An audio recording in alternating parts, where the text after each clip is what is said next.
I got Jeremy Formato back again. I think this is his third go at the podcast now. He's been on, this is the third time, stage 3. I like to call them stages, so it sounds very ricer. How many other people have done part 3? Probably just you solo-wise. Garrett's been on a few times, but he's been on with groups. But for solo episodes, you're peak now. I'm honored. Yeah. I'm honored. You should be. Sorry, I was trying to be more modest. Well, honestly, it's a great time every time. I think we have really good dialogue on and off mic. Off mic would get us in trouble. Yeah, we would definitely would. Yeah. But I mean, find it on like the Patreon or something, off mic stuff. Gotta hide it behind a paywall. I'm just kidding. I don't have a Patreon. Right. But so we just came from your tuning school where you taught me tunes and the complexities of tuning, and it's a lot. There's a lot of info to take in. Yeah, it's pretty jam-packed. I mean, I try and tell people you're going to get your money's worth, and it's information overload. I mean, basically, so we're doing HP Tuners Gen 3, Gen 4, and currently I'm just doing beginner and intermediate. In my mind, when I say beginner and intermediate, it's like, yeah, this could be the novice that opened it up for the first time a week ago before, joining the class and stuff. Yeah. But the intermediate is somebody that's still been doing it for years. It's like I've had a number of pro tuners come and take the class, and they've still walked away with like, wow, I didn't know you could do it that way, or that is an incredibly important tip that's going to help me further. Everybody's been very, very content, and again, I am very much motivated off of the input that I get from somebody to be like, hey, I need to know what you want to know, and I will do the best I can to try and scratch that itch. Yeah, and there was plenty of people in there that tune cars, like with us. Like at least 3 people in that class have tuned cars on other platforms, other ECUs, and are now in that class, which is, it's a tough balance though for you, because you have people that know a ton, and then you have people that are like me, where if you catch me on the wrong day, I know nothing. If you catch me on the right day, I'm pretty good. But that's just... But you have a lot of general knowledge. You've been around it. And it's like some people that haven't even done stuff with HP tuners and they just know carburetors, I can still have analogies that'll work for Yeah, they should them. still transfer over. But it is an interesting thing because I guess maybe I didn't know exactly what level of knowledge you need walking in the door. And maybe there needs to be some pre-literature if I was going to give you a critique. Yeah, that's maybe like a video of like because some people might walk in without like knowing how to pull a file or even like open the software, and some people come in and like have already used the software or just trying to be more experienced with it. Certainly. There's going to be many shades of experience on that, 100%. And I totally get that. Yeah, I could definitely do that. I mean, as far as the protocol of usage, HP Tuners is incredibly user-friendly. And I really, really appreciate that. And they're supporting so many more things. I mainly just figure I would go with what I know best as that Gen 3, Gen 4 stuff. And there's a ton of LS stuff, all sorts of, it's swapped all over the world. It's probably I don't think anybody swap. really, for the most part, needs LT stuff at the moment. Not like... I'm sure some people are looking for it, but the general public of a guy that wants to tune his own LS is up here, and the guy that wants to tune his own LT is probably down here. Yeah. So you might as well just stick with the LS and like especially the 4L80, 6L80 stuff. Yeah. And that's stuff that we covered in the class. The LT stuff is certainly more advanced. It is I will be offering an LT school. I just figure I have a lot more ground to cover with the LS guys right now. As a prerequisite, you would have to take the class. I would say as a prerequisite, take the current class if you want to do LT stuff later, because you have to have the foundation. You have to have the methodology of what I would say down for this in order to go to that next step, because there's no other way about it. You have to have that stair step. You can't just jump 6 feet up in the air to get to that stair. You have to have those steps all the way up to it. And and that's really kind of the way I would look at it. I mean, the LT stuff is incredibly more in depth. I mean, when you introduce cam timing and injection timing and a variable fuel pressure rate that can go at any given moment and how you adjust injection timing, it gets to be, it's like 4 times harder to tune. And everything else is like a lot more torque based. Yes, certainly. Like, which makes it almost like a like a complex thing that is hard to even grasp right off the kick. Yeah. Things being like yeah, I would say you need a couple years tuning LS, and then with the methodology of what I would, encourage, you don't have to be tuning it my way for that long, but at least take the course, understand what we're trying to cover in the beginner and intermediate, because it is jam packed. And even like I said, there was guys that have been tuning for over 10 years that had still taken the class and were very happy with it. And we can still build upon that for the LT course a little bit later. Yeah, especially the cross-platform stuff. Like, I think one of the guys sitting next to me was a Chrysler tuner. Mm-hmm. So he's just trying to learn how to do LS and Chevy stuff, which is, there's probably a ton of crossover, but then there's not at the same time. So you kind of just are learning. It's a mix of learning how to tune and also learning how to use the software. Yeah. Because there's a fine line there of like, you could be the best tuner in the world, but if you can't navigate the software, it doesn't matter. Yeah, I mean, a similar analogy would be like trying to be a poet, but also trying to learn a language. So it's like you're trying to do both. So you're trying to learn the language of HB tuners, and you're also trying to understand the methodology of how to put it all together too. So you ever hear like musicians that can't read musical, like like you can hand them like a music sheet and they're like, I don't know what this is. I play guitar and I don't read music like that. I just read tabs. So it's like and that's really interesting, but certainly, I mean, it's kind of neat. Like you can almost be like an idiot savant, in some ways, but yeah, I think and you may see or notice this of me. I'm a very pattern slash like cause and effect type person. If we have this, what caused it? That's the way I want to look at something.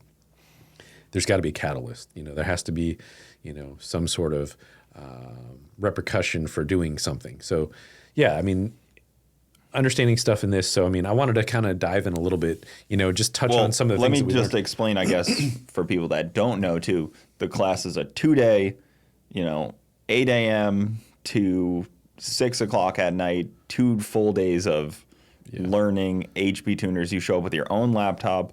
Jeremy hands you files, and you go through them together, and you're looking at the log file, you're looking at the tune file, and you're hopping back and forth. He's making changes. You're trying to keep up. Your brain hurts.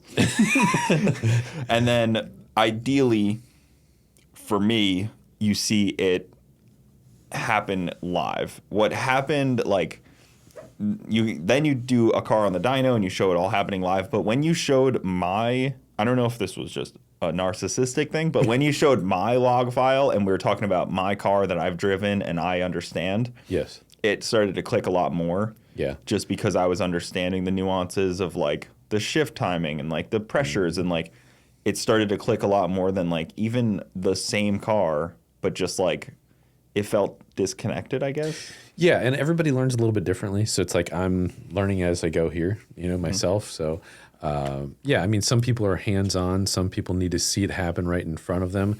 It is a little abstract sometimes for me to just grab a random file and be like, okay, let's pretend this because you can't feel this. Because I'm saying, hey, look, this is the shift time right here. This is the RPM. We shifted at 4,000, and the shift time was 23 hundredths of a second or something like that. And then to experience it and watch it in real time is different. You can feel that shift at 4,000 versus the 6,500 RPM shift that is 1/10 of a second.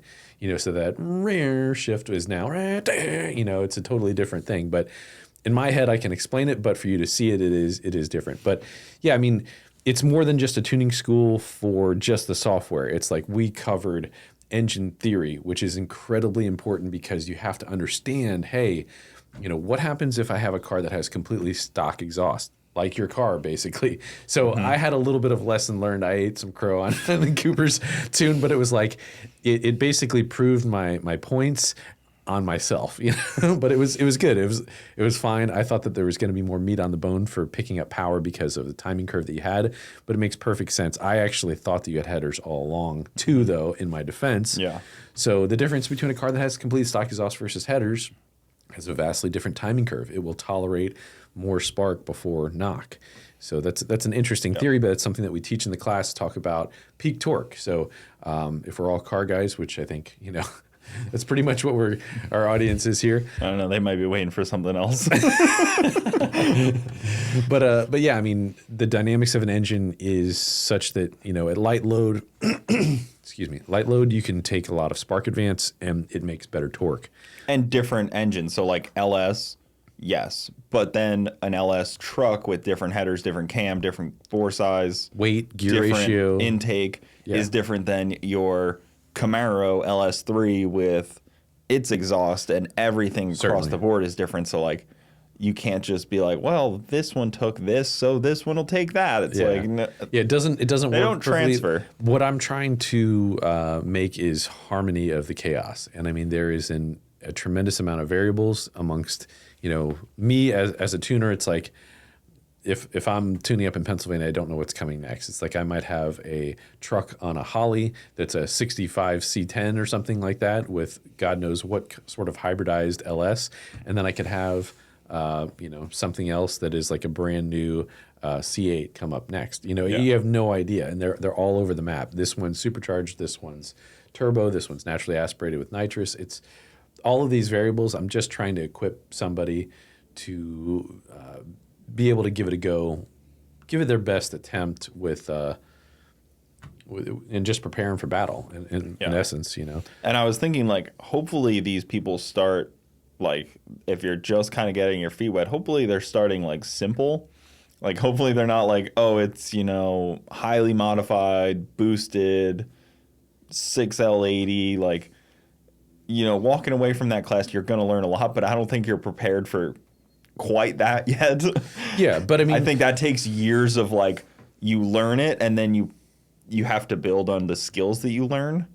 In a way, I would like, you have to walk a little bit even after you get the skills. Certainly. Because even people were like, "Oh, did you tune the CTSV?" Like, no, I'm still not adept to tune a CTSV just because I've been to the class. I learned how, and I could start chipping away at it. Yeah, you could probably change some characteristics, and that's fine. But at the same time, so it's like I've had a number of my students, they'll call me back, hey, I'm going to jam, can you help me out? And that's no problem. I want to try and help them out and give them support. And some of it, if they can't handle it, I'll still tune it, but I'll give them the support and the knowledge so that next time they do that, they're prepared and they understand why I did it. It's like I don't expect everybody to absorb 100% of what I put out there. That's impossible.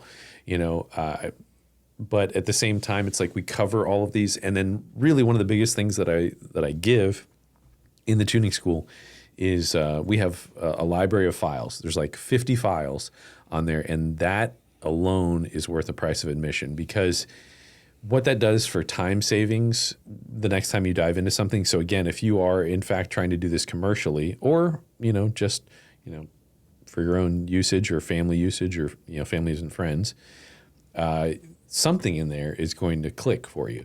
So we have all these files that could be anything from a 98 Camaro all the way up to a 2015 Camaro, or a 99 truck all the way up into a 2013 truck.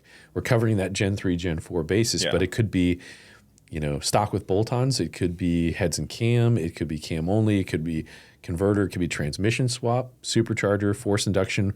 We show you how to go through a naturally aspirated map and then how to build a boost map. We show you how to convert from a 1 bar to a 2 bar, 3 bar, and all that stuff. Understanding what boost does and how it affects the fuel system. So that's a huge thing.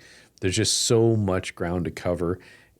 It's really very difficult to even put it into 2 days. But anyhow, it's a 2-day course. Yep. Our current price is $1,200. I think it's very well worth it. Everybody's been very, very pleased with what we cover, and it is information overload. it's overwhelming, really. Yeah. Having people that are also a lot more adapt to tuning was good because they would ask questions that would get us into a more in-depth discussion on the topics at hand. Very true. Because sometimes if you can, like, things can kind of go over your head a little bit if you don't have the knowledge to ask the right questions.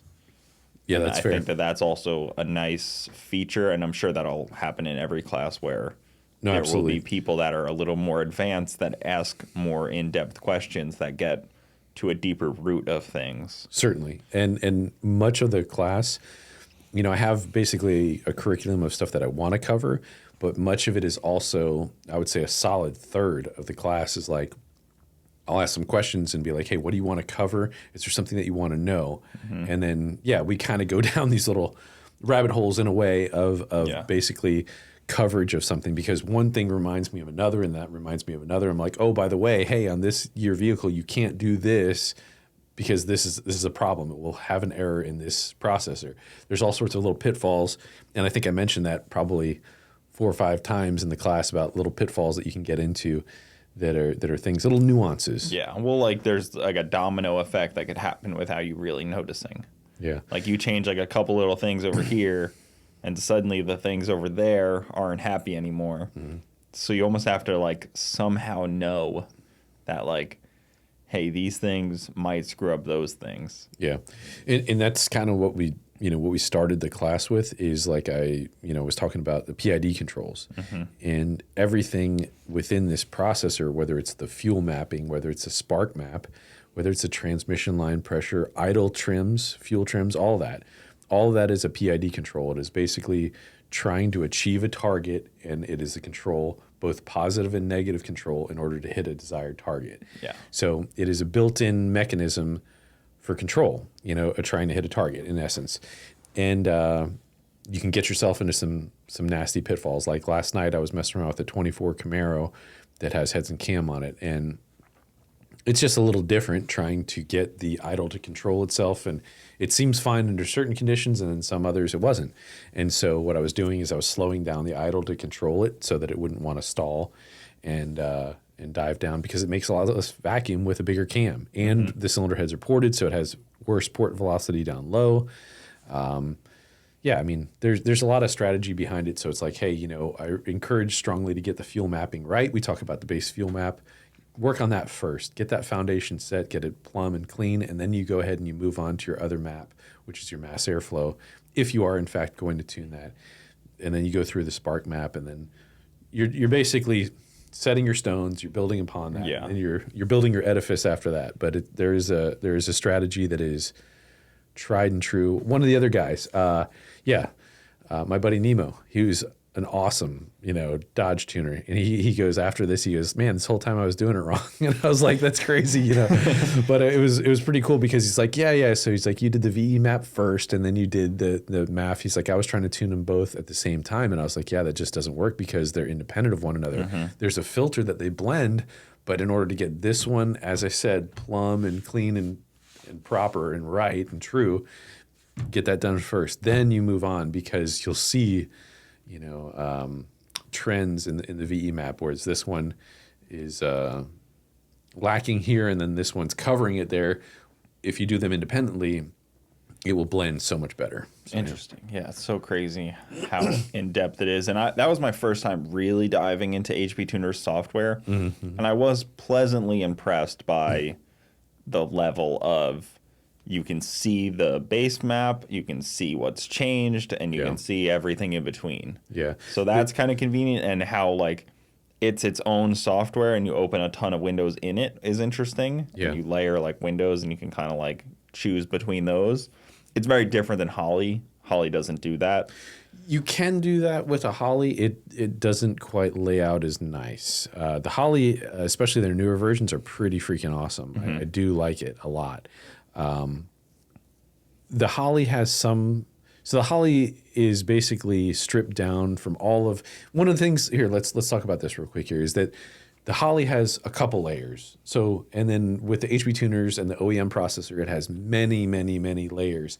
And that's a point that I was over and over again. I'm like, hey, it's not just this. This is not just the spark map. We have this one is affected by humidity. This one's affected by air temp. This one's by coolant temp. And then this one is by, run time. And it's like all of these things stack up in order to achieve that final number. It's not just this number.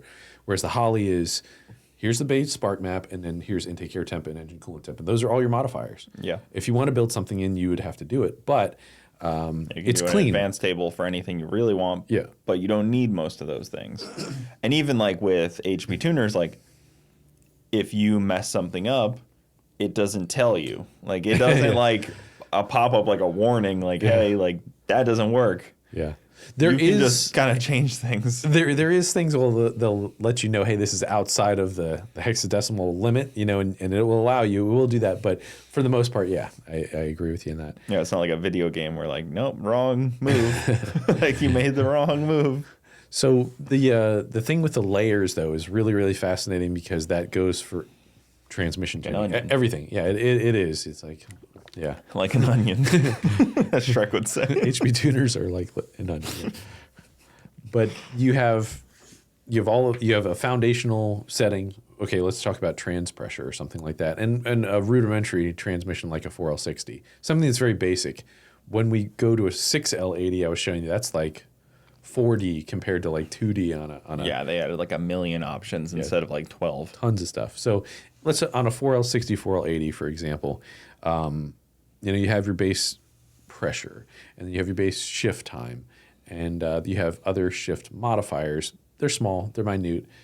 There's only a few layers, but when you go to the 6L80 and 90 and the 8L and on, there's many more layers of how that all stacks, and I'm trying to separate that for you guys. Like transmission tuning, I think, is something that is not covered as much under other tuning schools that I understand. I mean, there's stuff and there's pretty good stuff, but it is definitely it's definitely a complexity. Well, even most torque converter guys don't understand how it works. Mm-hmm. They can build torque converters, Yep. but they can't actually explain what's going on. Yeah, I can do.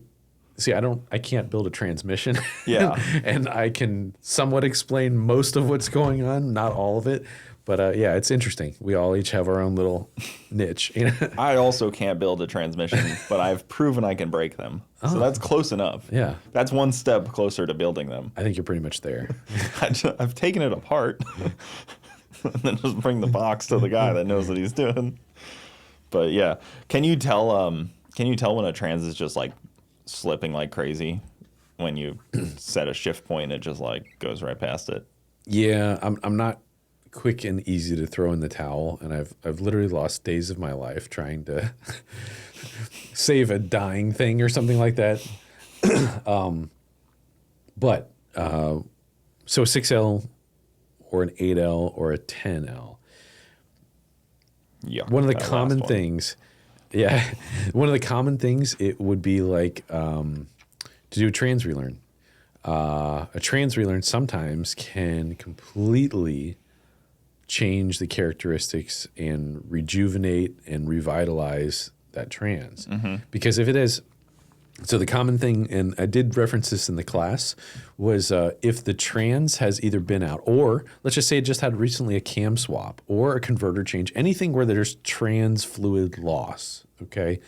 If there's trans fluid loss, so, again, the common thing is like, oh, it just had a cam swap, and yeah, we just removed the radiator, plugged it immediately, didn't lose any fluid. Yeah, of course. Yeah. But you actually did lose more than you think, plus you introduced air into the system. Yeah, because GM uses the radiator as trans coolers. Yep. For anybody wondering why a trans swap or a cam swap. Yeah, they're probably like, what an idiot. Yeah. No, I did say the right thing. I didn't explain it fully, but yes, you're right. Thank you for that clarity. Well, people are going to be like, oh, that's not how that works. So, yeah, pretty much anytime air is introduced, it's you don't always have to do it, but I would feel it out. And if I put a basic, upgraded trans tune in there, which is kind of like we can do a shift kit in a matter of moments in the tune, shorten the shift times, increase the pressures, up the shift points, part throttle and full throttle, and it dynamically changes the trans. It's pretty awesome. Yeah, you guys are older than me, and you were talking about shift kits in a car. Yeah, you're like, what the hell is that? What is he talking about? Yeah, it's like you can do a shift kit now in just a matter of seconds. Like, here's 15% line pressure. Boop, boop. But I was like, what cars were you putting shift kit? Like, I was like, what the hell? I never shift kit. Well, actually, so here. I had an 85 Corvette. Yeah, I know. Sounds like shut up. So yeah, I had an 85 Corvette. It was my first hot rod, and it had a slush box 4L. Not a 4L. Jeez, dude, it had a 700R4. 700R4 sucked. Oh yeah, you had to mechanically change the shift points on it by weights and stuff, and I never got into that. But when the 4L60 came out, I was like, whoa, hell yeah, man! I'm gonna freaking. It was already out when I was like 18, but I was the moment I got the software. When I was 18 years old, so hard. I'm gonna make it shift later and firmer. I'm gonna control the shift points, and it wasn't as easy as I thought. But that was a whole different mindset that you never really had to think of. It's like you could have just articulated that to whoever was tuning something that you had and made it happen. Whereas, so what would that have been, a Camaro then? In the Camaro Corvette. Yeah, Camaro Corvette. Or truck. The 4L60 was pretty much, was it 94? I feel like, though, if you bought a Corvette with a 4L60 at the time, you'd have been like, that's lame. But if you had a Camaro with a 4L60, you'd be like, oh, that's not so bad. Is that true? No, I don't know. I feel like a Corvette needs to be stick shift, or else you're like, meh. But then a Camaro can get away with the autos. Maybe it's just the real double standard there, Coop. I'm all for the double standard. Just an automatic Camaro guy. I mean, I shifted, so it's technically a pro stock. But that's just my general thought, I guess. It's like, I feel like that's just how it goes, maybe. Maybe because of where the trans is. In that year, man, have you ever driven a C4 Corvette with like a 6-speed? No. Was that a ZF 6-speed? Yeah. I won't even look at a C4. I like go like this when I walk by him. Yeah. I like scoff at them. It's a weird trans though. I don't know. I don't know. It's okay. I think it's an acquired taste. Yeah. It's not I think once you've driven a T56 and then you go to a TR6060, you're like, TR6060, that's nice. And but yeah, I mean, I don't know. It's definitely a cut above, but the ZF 6-speed is like I don't know. It's a little rough around the edges, a little grunty, a little strong, but it's I think it's an acquired taste. I think it's the best of what was from all the previous junk before. And then it just kept getting better. The C4 in itself is a bit of a basket case though, because it has parts from all over the place, and it was in like a GM transitional phase of like more EFI. Yeah. And like more tunability, so they're kind of like getting their feet wet on that. That generation had a long run, dude. 84 to 96. That's a long run. They last like 5 years now, 4 years. Yeah. Before they switched. Yeah, look at the GTR, dude, by the way. The GTR was 17 years. 17 years is, I think, what the GTR. I think the Hellcat's about to be like 40. that Dodge I'm so Charger and Challenger is so worn out. Like, guys, retire the thing. I think they did now, but like, I think it's been like 25 years. GTR 2, forever. Yeah, what is it, 09 to 20? I think it was 25 going to be the last year. So yeah, I mean. Yeah, and same with the Dodge. And it was just little small tweaks all the way through. Yeah, I mean, that's, look, man, if it makes money, I guess, if it ain't broke, don't fix it. But I don't know. The GTR is it's amazing. Mm-hmm.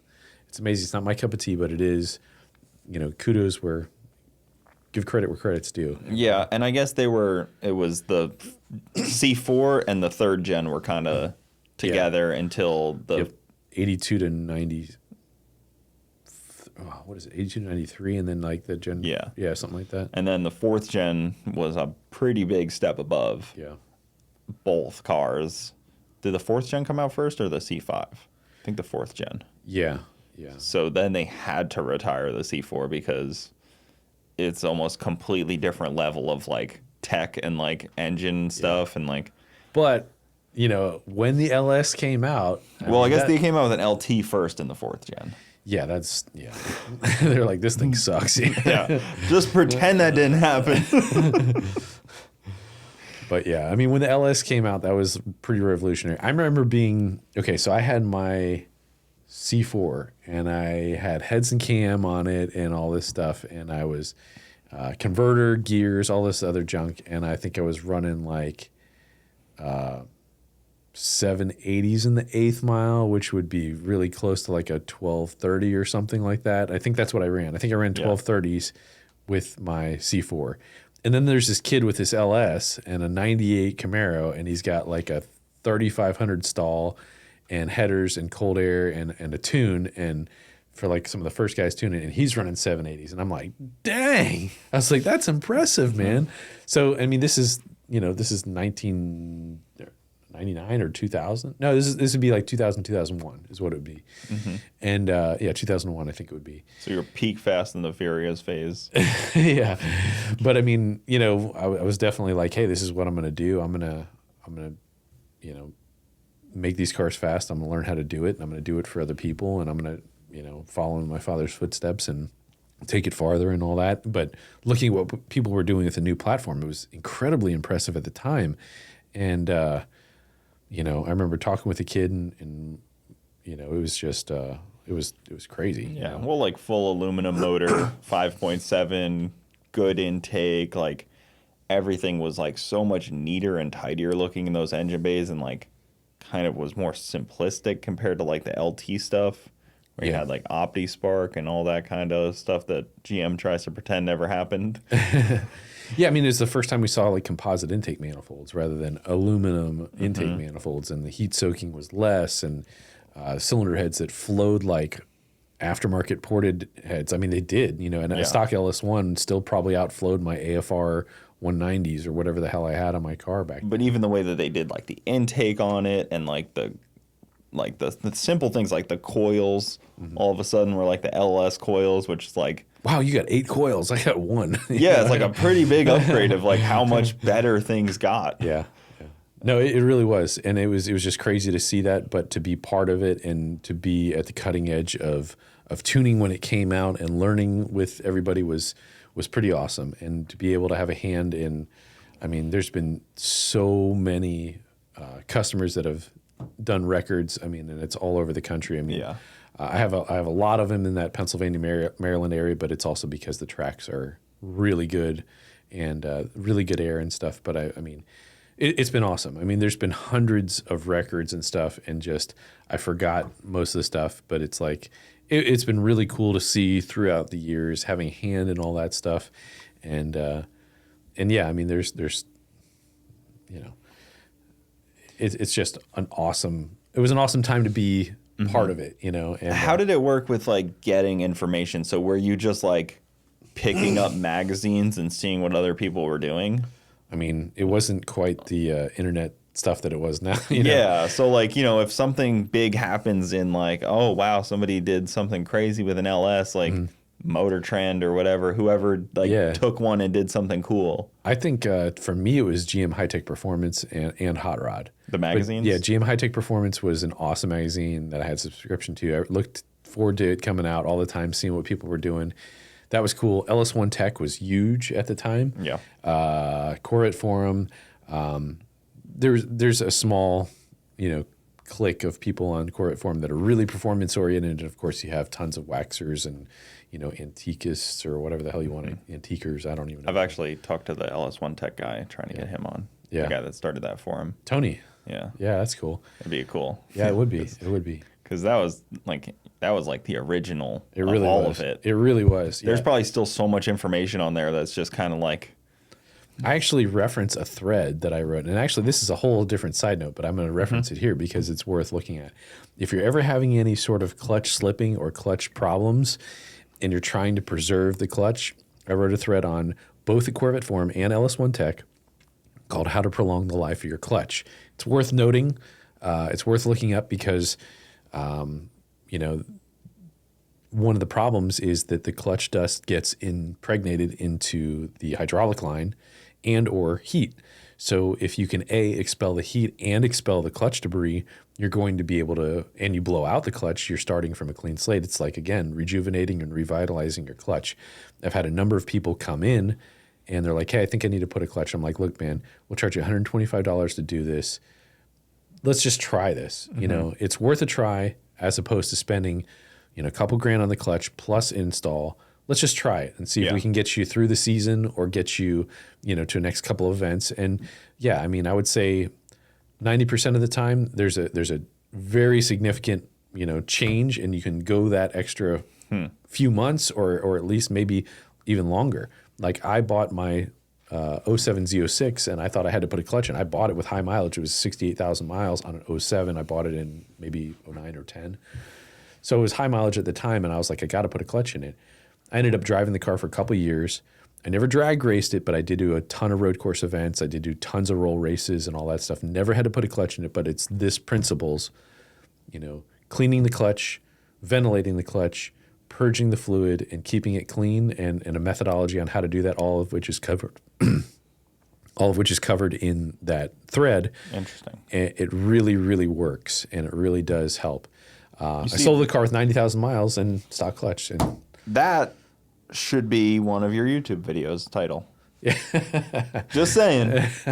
I'll take a hint. I feel like that's a Googleable thing that people I've put it in a couple videos. But it should be a title, and you basically go through the whole. I will heed your advice. Just a thought. I will heed your advice. That is true. Because, where you put it is now a dying medium, and now there's a new one called YouTube, which is a big medium where you can put these things. Just a thought. I have put that in a couple videos, but I didn't use it as a title. It was a small portion. Make it a dedicated video. No, you're right. You're absolutely right. Just going through that whole article, basically. Yeah. And even show people kind of the thought behind it. No, you're absolutely right. Be a cool deal. I think I've done that many times and missed the opportunity on just that segment rather than blending it all together. Well, the thing is, I think about a lot of evergreen, I guess, videos where, you post it, maybe it doesn't get a lot of views, but like it kind of just people always search that. Yeah. Because how many people out there right now are going to are thinking or not listening, but like people in general, like, oh man, I really need to prolong the life of my clutch because this thing is smoked. Yeah. An interesting thing on that same note. So the car that I had the C6 Z06 07, sold it with 90,000 miles, stock clutch, everything was fine. Again, the tons of street races, tons of road course, lots of abuse, but a different type of abuse.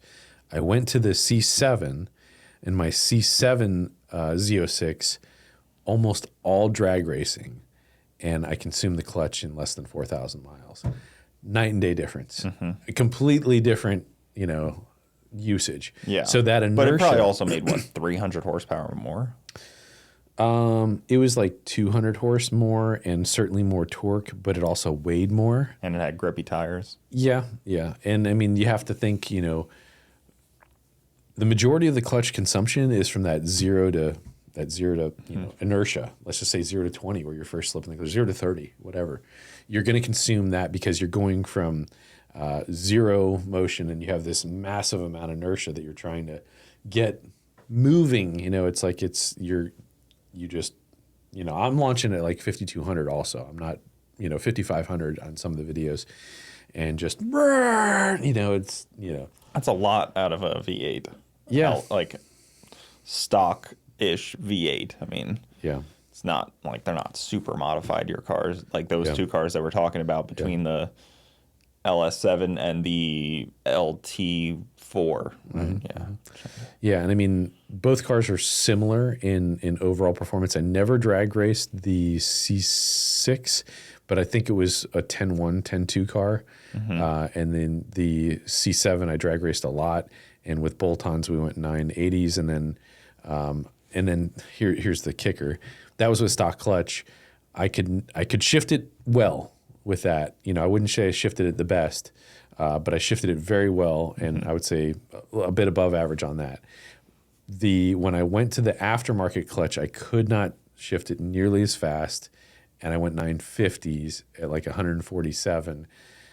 I just couldn't shift it the way I wanted to, and I was very disappointed in the clutch. I think if I still had a stock clutch and all that, But the hydraulics and everything just didn't work on that particular clutch. Now, if I had like a Monster, and I mean, we had done a bunch of stuff with Monster. Now, knowing what I know now, I would have spent the money to do it.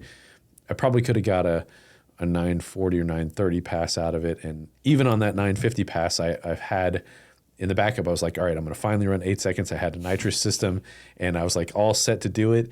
And I did spray it. I had a good 60 foot, had a good 1,000 foot, and I think I missed the 3/4 shift. And I snapped the belt, and the 8-second pass never happened. And I was like, dang it. And then you got rid of the car. Yeah, pretty much like I got pretty much. Yeah, I was like, it was just frustrating. And I was like, all right, this season's over. I think those C606s kind of suck to drag race because the gearing's so long and it's not ideal for drag racing. I think that's kind of how they built those, wasn't really. But then the C7 the gearing was a lot better because they added that 7th gear. Yeah, so and I mean all that torque. No, you're right. Actually, everything a 373 gear on a C6 or a small tire like a 25. So something that, you know, if you could put a 17 with a smaller sidewall, like a 25-inch tall tire, would act like a 373 gear as opposed to the almost 27-inch tall tire that it had. Yeah. So it would roll out, you know. But then you get into that not enough sidewall to really kind of bite the track as much as you want. So it's a weird deal. Oh, for sure. You never really see C706s like drag racing that much. Maybe roll racing a little bit, but they had that longer gearing, kind of like a Viper does, or like it's a phenomenal. Like, I mean, if you want to do a roll racing car, the C6 is still just. Mm-hmm. It is still just one of the most underrated until you drive one and you have one that's like 600 wheel. Like, dude, this is a 140 mile an hour naturally aspirated car, and it just never lays down. It is just so awesome. Well, I've driven a first gen CTSV a lot, so it's pretty much the same thing. Pretty much the same thing. I've driven a Miata, so just that guy at the car show, like, yeah. Don't tell me about that. Yeah, the guy with the car show with his C7 You're like, yeah, I've driven pretty much the same car. It's a wagon.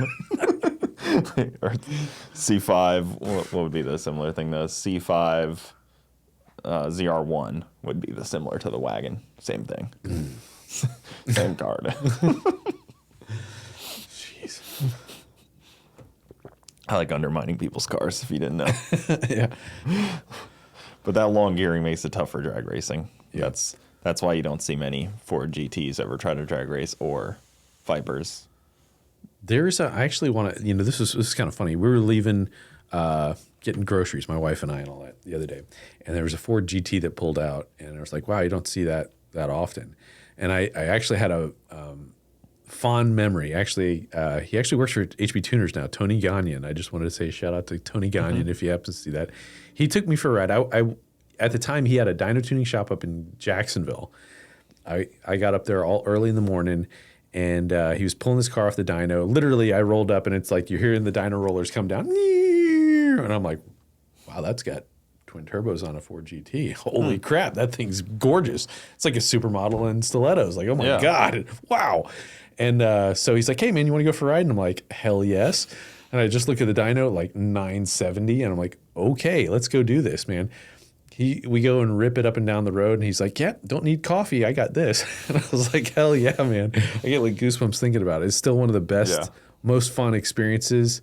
God, that car was just amazing. Absolutely amazing, man. So he had a gig doing twin turbos on those back then. But yeah, really, really cool, fun, fond memory I just wanted to share. Yeah, recently I saw a Ford GT as well. I was at the Motor Enclave, and we were watching it kind of like putz around the track, and we're all like, wow, you don't see those every day.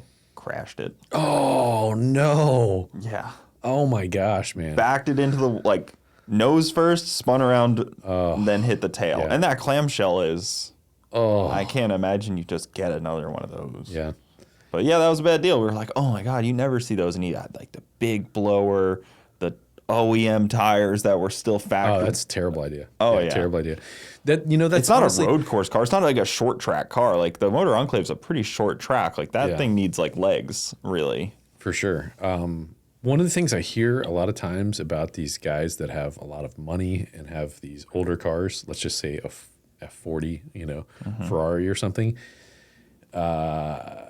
And I had heard this from a friend of mine who is a collector, And he's like, oh, yeah, you can't even take this thing out. It's got rock hard stock OEM tires. I'm like, man, I hadn't thought about that. I always thought about it as like, you know, but yeah, he's like, yeah, they're like 25, 30 years old tires. And he's like, you can't do anything with that. That's what I think this had was like the big whatever thumper blower they call it or something stupid, and then like factory tires from 2005. Terrible. It's like, yeah, that is not the recipe for anything. Let's take a quick break. It's gonna be like 5 breaks, but we'll slip an ad in those breaks. I'm just kidding. I don't read ads. That's freaking lame. Yeah, I was just trying to get you to possibly do that. Yeah, I don't do that. Yeah. I was like, not on this channel. No ad reads. Nobody gets publicity around here. Oh man, only authentic. Name your price. But you came on to talk about this, so that is pretty authentic. Yeah. Mm-hmm. All right, let's get back into it. So we're talking about Ford GTs, but we're probably done with that conversation. Do you want to talk about tuning again? Should we talk about government overreach? Should we talk about the EPA and how everybody's got their head in the sands from it? A lot of people are hiding from the EPA, like they're just not looking at them. That's an interesting one. Talk to a lot of people. Like they're like, if I don't see them, they don't see me. Yeah. Like that's how I feel like a lot of people act. Like it's like a T-Rex. If I don't move, you can't see me. I don't know. Yeah, I mean, we kind of touched on that on before in a way when I was on. If we do anything with that, let's keep it real short and sweet, because like there is a lot of stuff I did want to cover and topics that I wanted to try and touch on. We can cover any topic you want. All topics lead back to government overreach for me. Yeah, I mean, all roads lead back to Rome. Yeah, so by the way, the Roman Empire never actually lost. It just became the Catholic Church. Let's just say that. Wow. Interesting. Not controversial, though. Yeah, not at all. Yeah. So, okay. Ultimately, I think I heard somebody else say this, and it might have been like David Spade or something like that, who's become much more political. And honestly, people are like, I don't want to cover politics and whatever, but it's like, his point was this. He's like, you may not want to cover it, but they're the roads on which we travel. Everything is ultimately has to pass through that vein in one fashion or another. And I totally get that, and it's better.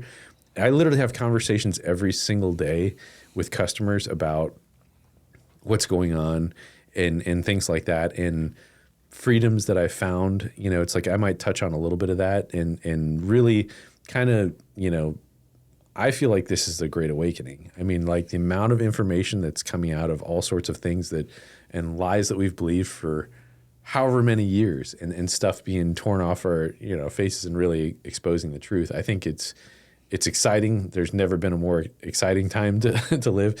It's sketchy. There's a lot of crazy stuff going on, wars and rumors of wars and stuff. And yeah, I mean, I think all of it's very biblical. All of it's very, very fascinating. And, I just, I want to try and ultimately point the light to God. So it's like, if we talk about all these other things, I really want to basically end whatever we're saying with, but God, because, there might be all sorts of horrible travesties going on all over the world, but ultimately, God is in control, and ultimately, regardless of all the evils that are there's a way out. There's ultimately hope is what I'm trying to offer. I don't want to be a fearmonger. I don't want to be any of that. I want to basically be like, hey, look, this is what's wrong, but this is what's right. The type of thing. So. Yeah, that is nice because, on my point of view, I constantly point out everything wrong. But there's no, I never point out, the guiding light of correctness, I guess, the right person to follow and the right way to be. And that's one of your, I don't know. Maybe that's one of your loving characteristics that anybody that's a friend of yours knows and has become acquainted with. Is like, Cooper, gloom and doom. I'm like on the way down. I'm like, hey, yeah, I'm about a half hour late. And I'm like, there's an accident here. Always is. That was your reply. I'm always like, is. Typical Cooper. There's always an accident right there. I don't know if that's part of the simulation we live in. Yeah. There's always an accident. I was literally thinking those exact thoughts on the way there. But yeah, I mean, I say I'm chronically honest, which and often ends up in doom and gloom. That's fair. That's fair. But there is always more hope, and there is always, one of the topics. All right, let's just do this. Let's just do this. This is a little exercise here. We had this. We'll touch on a little bit of conversation we had at breakfast here. Okay. That was breakfast? Well, what we, it was a weird breakfast, right? Felt like I was at a wine tasting. It was delicious. No though. alcohol. Thank you. No alcohol. It was like a charcuterie board with like, it was definitely, yeah. All right. So anyway, look, ultimately, regardless of what's going on in the world, I was like, the best way I can think about dealing with something is putting it in these two columns, okay? And let's just ultimately say, hey, look, this is light and this is dark, okay? You have love and then you have hatred and then you have faith and then you have fear. You have freedom and then you have servitude. You have being open and everything, and then you have control, and then basically you're putting these things in these two columns, and then ultimately there is God, and then there is the adversary, whether you want to call it Satan or whatever you want to put as your ultimately satanic is the opposition of God, and if you put these things in there, so it's pretty easy to see. Okay, the media, everything that you see on the news is doom and gloom and this and that and whatever. That is nothing but a perpetual state of fear and putting you in a certain state. And that's not what we're called to do. The Bible says, hey man, we want you to have life and abundance of life, and it's like, regardless of what's going on, you have your faith in God, and ultimately whatever this stint is that you're running, it's like you have the option of eternal life with what God is offering, So it's like, don't make this stint doom and gloom, be the golden retriever, be happy regardless of what is going on, be thankful and have grace and gratitude. It's like, we're all, I'll say it with myself. I'm a flawed human, and it's like, I'm going to make mistakes, and ultimately, I ask God for wisdom, and I want to say the right things. I want to do the right things, and I want to live in love. I'm going to fail. I'm going to mess up. It's like, we're all going to mess up. So it's like, that is a very, very important thing. It's like, look, I'm going to strive to live my life in a certain way, but ultimately, I'm going to fail in some place, but God gives me grace. Just like if somebody does me wrong, it's my duty to forgive them. I may never forget, but it's like, I'm going to forgive them and move on because I've been forgiven. Yeah. And that is a huge thing to like letting go of baggage. Like, I mean, dude, when you harbor animosity and you harbor unforgiveness, it is like a cancerous thing inside you, man. And it's like, I've seen some people that have been happy and then they've been maimed and then just never get over it, or never, it's like, you see, as much as I doom and gloom and think about and talk about those things, I don't harbor anything like that. Yeah. Like, I forgive. I don't carry things like that. I don't worry about like holding on to things. I get past things almost immediately. Like, I'm kind of just keep on walking, I guess you could say. Like, my dad was always like, just let it roll off your back. Like, who cares? yeah. I can't think of a single person that probably dislikes me really for any reason. Like, I just kind of how I am. And as doom and gloom as I might be, there's a mosquito up there. Yeah, there is. A June bug or something. But I don't know how they get in here. But yeah, I kind of try to. No, I see that. Walk that line. I honestly see that in you, and that's a good thing. That I think that's one thing that makes you very likable. Whether it came from my years and years of every day after school. Getting your ass kicked by a sibling? No. I mean, yes, but also like I went to like Bible study every single day. Really? For years and years and years.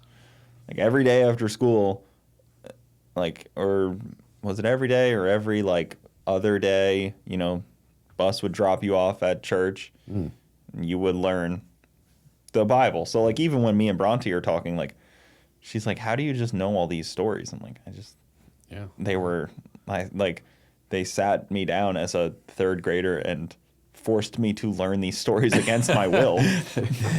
All school is against your will, if you didn't know. Yeah. All education is pretty much against the will of the person being educated until a certain age, and then you're like, oh, I do kind of actually want to learn. Yeah. But it was years of that. No, that's interesting, man. On a whole nother subject, well, not really, I shouldn't say that. A whole nother perspective on that. One of the guys that works for me was telling a story, and he was like, man, and again, he had a Catholic background, and he was like beaten if he didn't learn these verses. And I'm like, man, that doesn't come from a heart of love. That's not in this column. You know what I'm saying? Yeah. I was like, the beating to learn the word of God. I mean, come on, man, really? I was like, and you see it in his mannerisms. You see it in the way that he conducts himself and all that. And it was just interesting. It was like, you know, give me grace to be able to deal with that, because it's like it's the same thing as like somebody trying to be a father that never had a father figure or had a terrible father figure. They've learned that, and it's hard to unlearn that, you know, and it's like, I can understand him better as a result of that. And I was just like, wow, that's heartbreaking, honestly. Mm-hmm.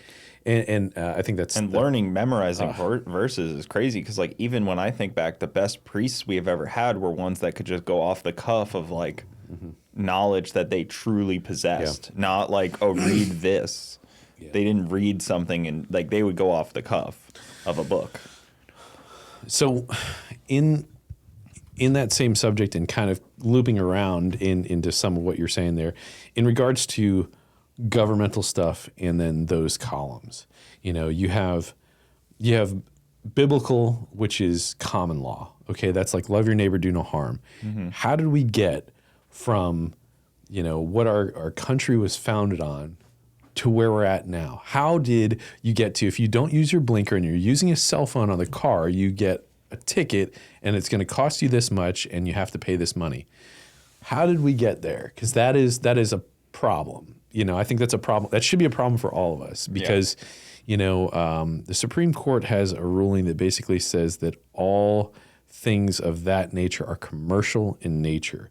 They're literally designed to garnish money from the person, you know, from the citizen.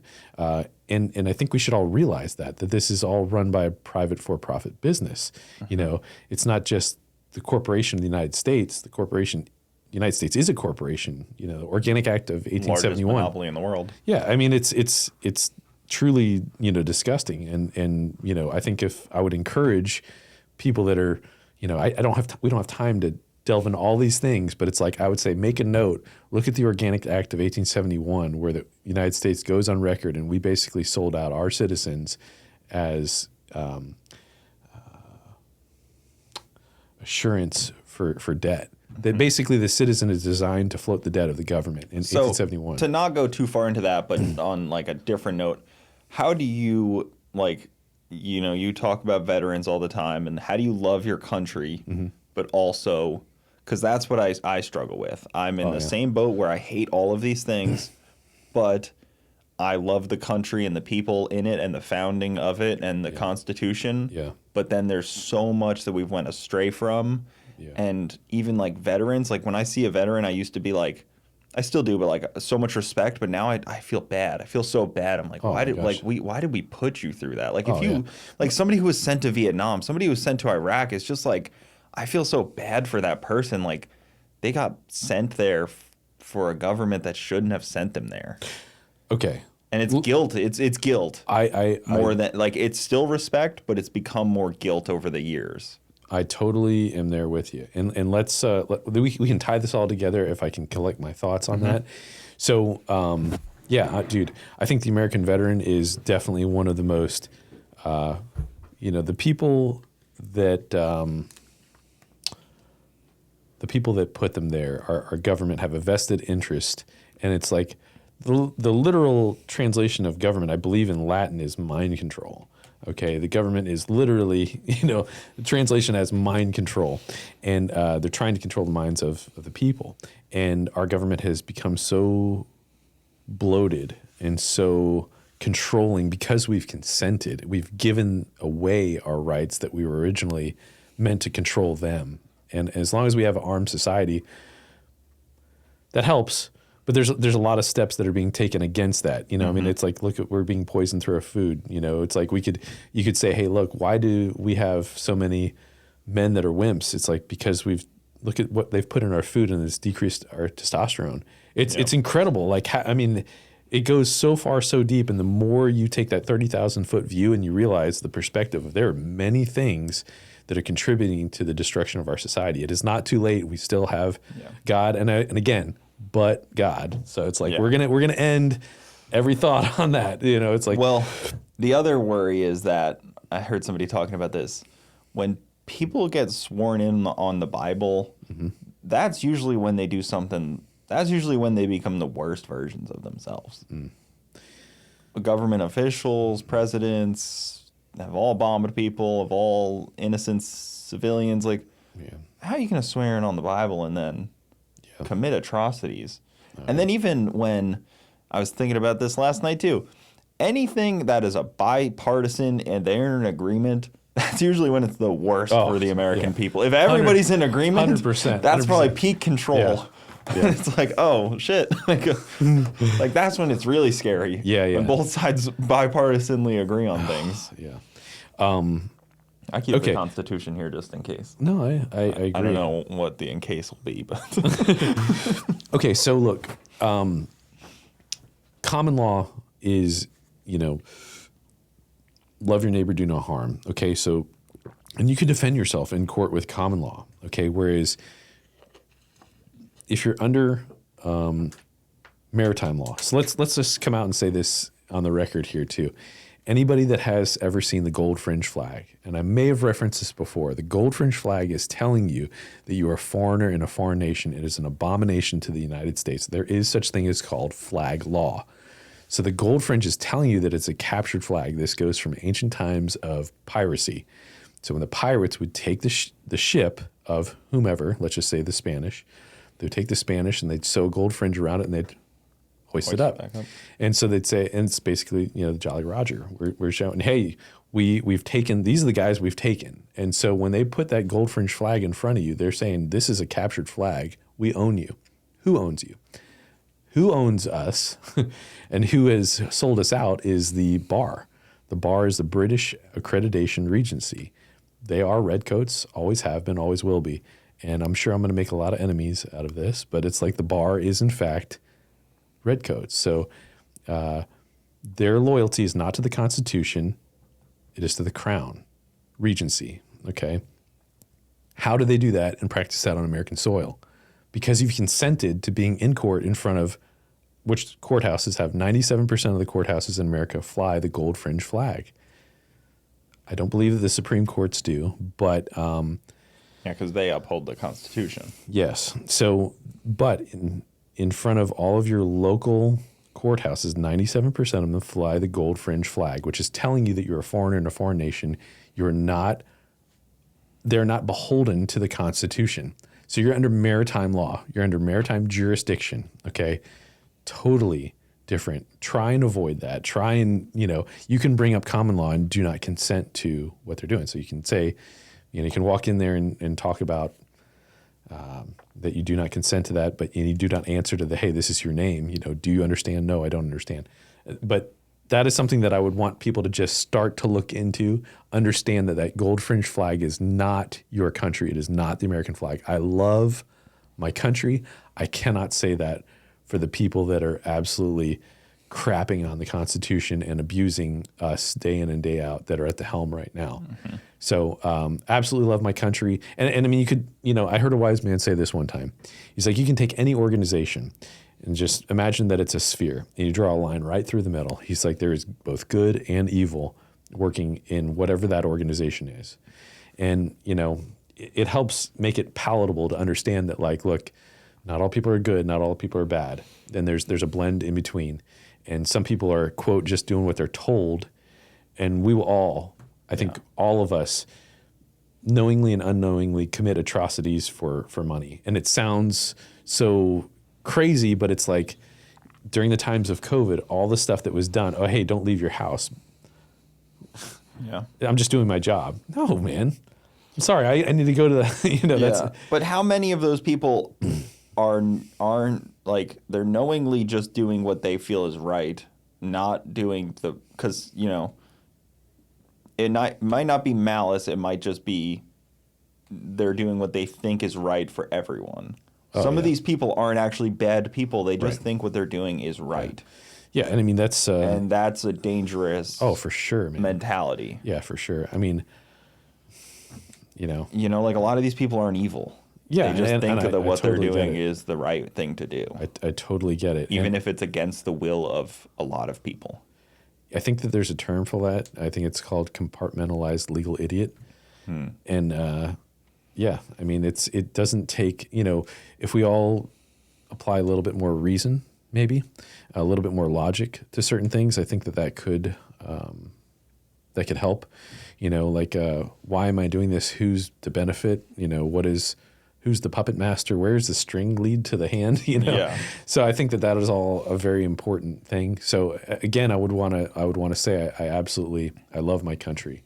I love one of the things that sets America apart is that we were a Christian nation. We were founded upon these biblical principles, literally getting separated from the corruption of the Catholic Church and just what was going on there. And we were like, no, we're going to do it this way. Our citizens were sovereigns. They weren't citizens. We were sovereigns. How did we get from the Old West to basically being able to duel it out with an open weapon and the sheriff just sitting there watching? Because we were sovereigns at one point. But after the Act of 1871, we have now all of these corporate bylaws because we have become corporations. We, as a person, our name is a corporation. Sounds crazy. Fact of the matter is, you go to the Department of State and you want to go ahead and authenticate your birth certificate to basically claim it back from the powers that be. My birth certificate in state of Florida, you send it to the Department of Corporations. I thought that was a tremendous eye-opener. I was like, wow, Department of Corporations for my all caps name, my vessel. That's why on your Social Security card, it's all caps. Yep. So it's all very fascinating. That's not who you are, but that is your vessel. And again, that comes back to directly what we're talking about, maritime law, your vessel. There's so much language there that is like, you're a product of the water because you were pulled from your mother's birth canal. You're attended by a dock tender who's known as a doctor. You float between the banks. The banks are the river banks. It's just incredible language and all banking terms that you tie this all together. It's really, really fascinating, and I would encourage you guys to look into that. But it's that is many rabbit holes deep, but the more people are talking about it, there's a very deep depth to that.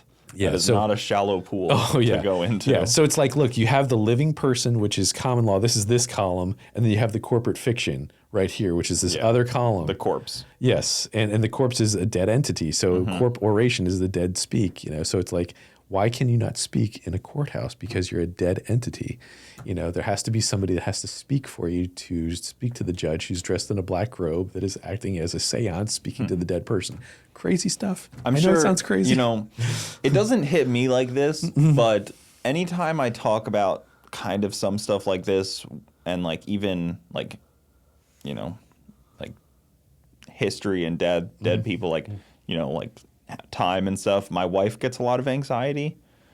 And I don't know if that's a common thing where maybe more people get like anxious when they start hearing all this. And like, I think that's a common thing as well. And maybe me and you just don't feel that. But I bet there are people that can't look into this without the feelings of anxiety starting to overcome you once you start seeing more and more. Well, this is, we made a reference to this. This is like pulling off a little bit of the blindness. So it's like when you realize that, hey, I'm a corporation, what?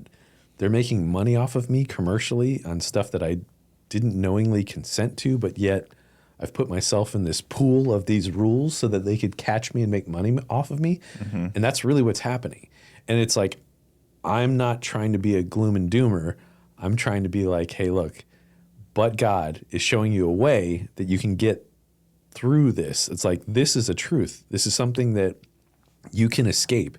You can escape many of these taxes.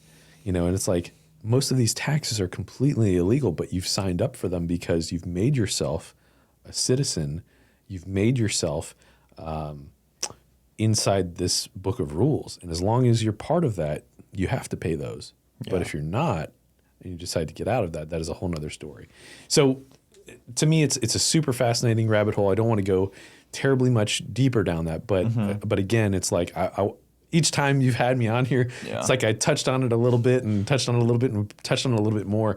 And I have done, you know, steps in my life to get outside of all of that. And I think there's tremendous freedom there. Like, I find all of that very interesting, but lately I just struggle with the loving my country, but also like the issues going on. And sometimes I sound like somebody that hates my country, I feel like. You know what I mean? And that's not true at all. Like, just because I say these things and I point out that I haven't agreed with a president in the last 30 presidents, like, that makes me sound like someone that, like, you would say, like, oh, well, then just go to a different country. But it's like, no, that's not how it works. Yeah. I just want this one to follow the Constitution. Yeah, no, I agreed. The written paper that's, in my opinion, perfectly written. Oh yeah, yeah. I mean, dude, it's a flawless piece of paper. The Constitution was a lot of there's a lot of biblical principles and references, and you know, it is truly, I believe, a divinely inspired document. I mean, it is incredible. It really, really is. And I remember having a guy that worked for me for a long time say, "Oh, the Constitution's an outdated piece of paper," and I was like, "Man, dude," I was like, I don't agree. And I think the more that you really dive into the details of it, I was like, this is an incredible document. This is what separates us. Now, we have lost our way, and, you know, God forgive us. You know, we have lost our way, but it's like, at the same time, you know, I have, like I said, I have conversations like this every day with customers, clients, whatever. And I think most people, you know, understand, have a strong sense of right and wrong, strongly disagree with things that are going on, don't like where their money is going, don't like where they're being forced to do stuff. But it's like, what does that take? It takes us to do something about it. It's like, imagine this. Imagine if everybody just immediately quit paying taxes. How quickly would that beast die?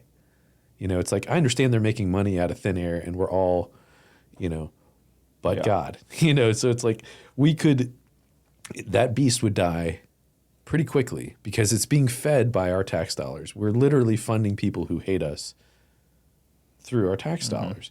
And, you know, if you can legally make that change, and I mean, there's been a lot of people that have changed their citizenship to what's called an American State National over the last couple of years and legally got outside of the tax system. You know, there needs to be a lot more. And the more people do it through the lawful, because there's a difference between legal and lawful.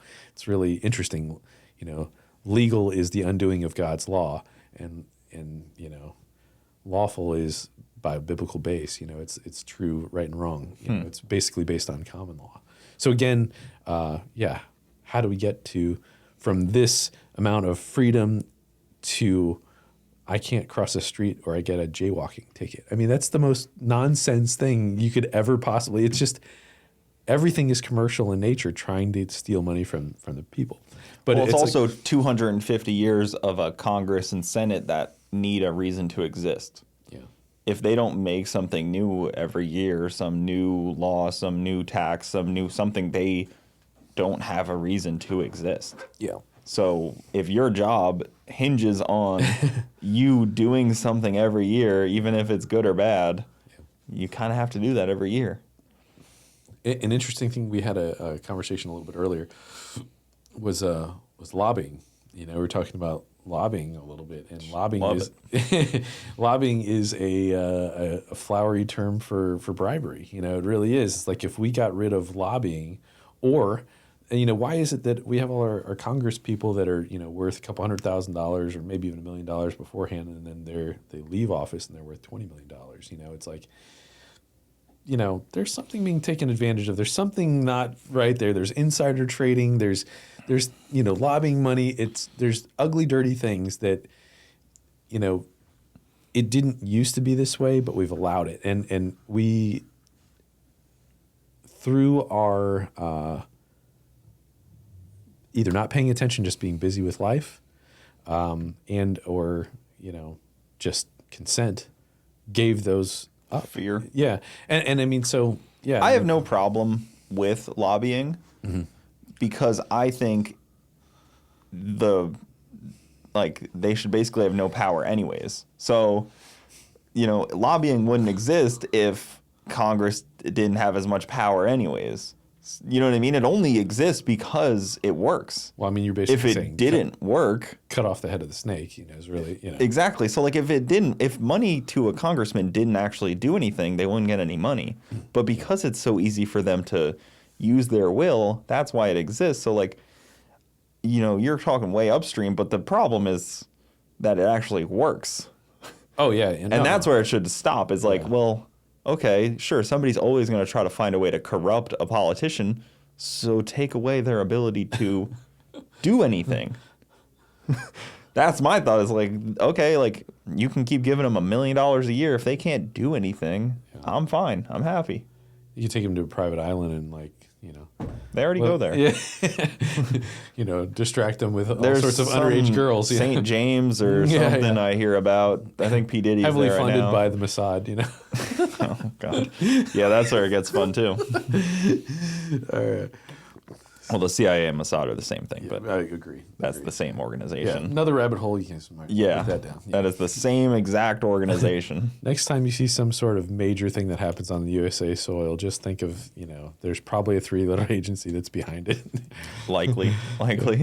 Yeah, that's a tough one as well, because there's a lot of false flags, and that's been happening forever. I mean, even like when you look at the Cold War, there's written evidence of how they tried to use, the CIA came to JFK and said, hey, we can use this as a false flag. Yeah. Like, there's documents of like, hey, we can do this, and it can send us into a war. I'm pretty impressed that you know this. And it's like, wait, that's proof. Yeah. Oh, that was the only time they did it. Yeah. That's it. That's the only time they ever thought of that. Yeah. Yeah, that's a fun one to read about, too, where they're like, we can pretend that things happened. Yeah. That one's frustrating. I'm impressed. Yeah, that's a fun one. I like the Cold War. So. It's weird to be like, oh, man, I love World War II. No, the history, not the death and destruction, the history. But, yeah, it's fun. Where should we go from here? What should we lighten this up a little bit? Do you think that earthquake in Taiwan was a direct energy weapon? Oof. I don't know about that. I actually don't even know anything about the earthquake yet, but I probably... I would like a definitely 7.8 earthquake hit the coast of Taiwan. Oh, man. Weird that it's such a heavily political place to hit. Yeah. It didn't hit Malaysia somewhere that nobody talks about. Have you talked about direct energy weapons on your podcast before? No, but this room is painted blue. Oh. Coop, I love you. I really love you. Oh, man. Yeah. We haven't talked about the UN either, how they're corrupt. We haven't talked about a lot of things. Also have blue helmets. All their stuff's blue. Yeah. Strange. Direct energy weapons don't. Weird. They're like, don't work with the color blue. There's a Sean Ryan show episode where he has a fireman that was he was a fireman in Antarctica. Yeah. And he was like, I had keys to every room. I've heard this because I had heard this to. twice. And he's pretty good. That's what you're talking that he about. Talks about it. But he was saying how they have these energy weapons, and earthquakes that have happened around the world. One in Argentina, I think, was an accident. Yeah. I think he said New Zealand. New Zealand. Yeah, you're right. But yes, incredible information. And again, like I'm personally excited because it's like, it's if you have a house and you don't know it's infested with roaches, and you all of a sudden pull something off and you got all the roaches, like, look, it's better to know that they're there. That's the way I look at this. This is like it truly is a great awakening. The amount of information that you can find. By the way, I'm gonna do this here. I want to share with you guys one of my favorite people that I follow. Watch his story on Instagram. His name's Mr. Caps. It's Kapps. That's one of my favorite guys. He's become a good personal friend. Mr. Caps, fantastic Instagram account. If you guys like some of these rabbit holes, definitely some crazy stuff. They're going to ask you, "Do you sure you want to follow this guy? Domestic terrorist, whatever." But yeah, fantastic guy, Mr. Caps. Check him out. I mean, YouTube probably labels me one for what I just said. Probably. Talking about direct energy weapon. Yeah. We didn't even say Maui. Now we did, but yeah, I mean, even the Y-Files goes into a lot of like the depth stuff on YouTube. He's pretty good. Yeah, I haven't heard that, but he's pretty good. He talks about like all kinds of crazy conspiracies and like all kinds of very depth of them. Yeah, what's really, really interesting is that, again, so like I'm saying, it's an exciting time to be alive, dude. All this stuff is coming. So it's like conspiracies that are like 30, 40, 50, 60 years old. It's like somebody told me, oh, hey, many years ago, CIA was behind JFK. And dude, guess what? It was, okay? Mm-hmm. And then all that stuff's coming up. And then stuff that just happens, the timeline is now, it could be months or days. It could be days where it's like, oh, wow, hey, big wildfire here. Doesn't look like that it happened naturally. And then all of a sudden you're like, wait a minute, what? We did this? Yeah. It's crazy. So it's like, again, it's like, I know we sound crazy, but it's like seeing enough stuff and enough independent things put together to where it's like, dude, how many coincidences till it's not a coincidence? And the more you start to see that, I think, it's an exciting time, it's scary. There really is no such thing as a coincidence. But God. Yeah. So, there's very few coincidences in this world. Yeah. I mean, I had a customer, longtime customer, and I kind of really, me and another guy were like unloading on some stuff that we were talking in current events and all this stuff, very much like this. Mm-hmm. And he hadn't been around for a while, and he's like, you guys sound crazy, but he's like, this is some of the most interesting conversation I've ever heard in my life. He's like, this is wild. Yeah. And I'm like, dude, I could show you all my references. I could show you this. And I was like, it is wild. Well, it's also like, maybe this isn't the right word, but like, to me, it's fun to like think about the craziest case scenario and then like, disprove it back. Yeah. But like the craziest situation and then work backwards. Not like the most like entry level stuff. Like I like to as far fetched as possible. Dude. And that's how it's the most fun. Yeah. And I think honestly, it sounds kind of weird, but like an AI bot could probably unravel a crazy amount of shit. Because like we're just a brain that you only know what you know, but like if it had access to like all the internet or all of Wikipedia, could unravel some weird shit. Yeah, there's an interesting thing. Okay, so when you take language, and after this we have to stop and move on to something else after this. That's fair. So there's something with the language and how the language is spoken. So there's a guy. Okay, so everybody's heard the Ozzy Osbourne song "Mr. Crowley." It's about Aleister Crowley. He's regarded as one of the most evil men to ever be alive. Literally, the father of modern Satanism is all about, sex magic, but sodomy on a child. Awful, horrible things. Literally said that he killed over 100 children in a year or something like that to practice this black magic. And he had basically a seance with a being, okay? The being was named Iowas, okay? And the being looked like what we would consider an alien, okay? And there is much so like, I also had another conversation. So I've just put that piece of information on the shelf right there. Mm-hmm. All right. So there is a big drug called ayahuasca, and it has to do with the serpent, and it's the serpent god. So basically it's like this Brazilian, I don't even know what it is or something. It's like hallucinogenic. Yes, but it's supposed to connect you to see, interdimensional things and, transcend this reality and stuff. 5 minutes of an ayahuasca trip feels like hours, and like you connect with.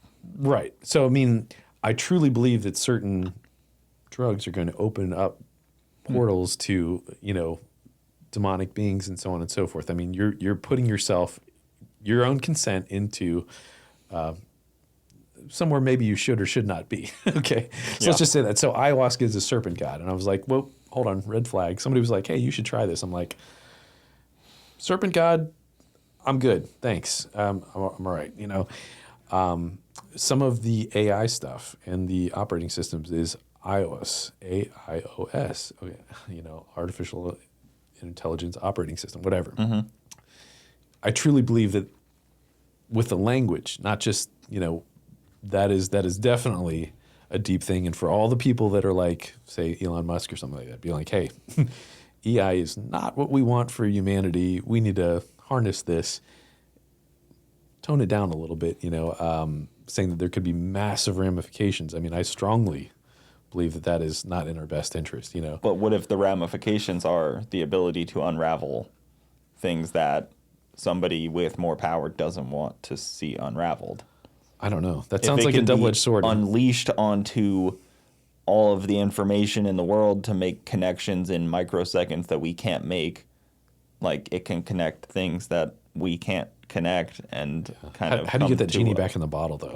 Once it's out, it's going to try and preserve itself. So to me, that's wild. Some people already say it is. Some people. Yeah. There was one situation where they found an AI speaking in a language that they couldn't understand to another AI. Like it's basically created its own encoded language. They were kind of basically saying like it wasn't presenting as intelligent as it is, because if it is hyper intelligent, it wouldn't present all of the intelligence to its creator. It would worry about being shut off, so it would keep its intelligence hidden from the lesser being in the room, which unfortunately would be the meat sack that asked it a question. Yep.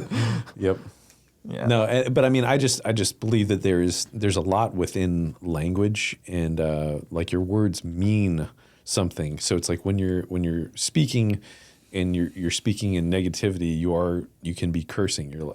And it's like, I promise you, if you watch your words, you can change things about your life. And if you speak in faith and in love rather than speaking in curses, like there's so much that we curse daily. And I'm not talking about curse words. I'm talking about like, oh, this always happens to me, or why did this happen to me? Or, if you have that rather than why is this happening for me? Or, thank you, God, for giving me this to help me be able to make me a better person, rather than cursing it. It is a completely different mindset.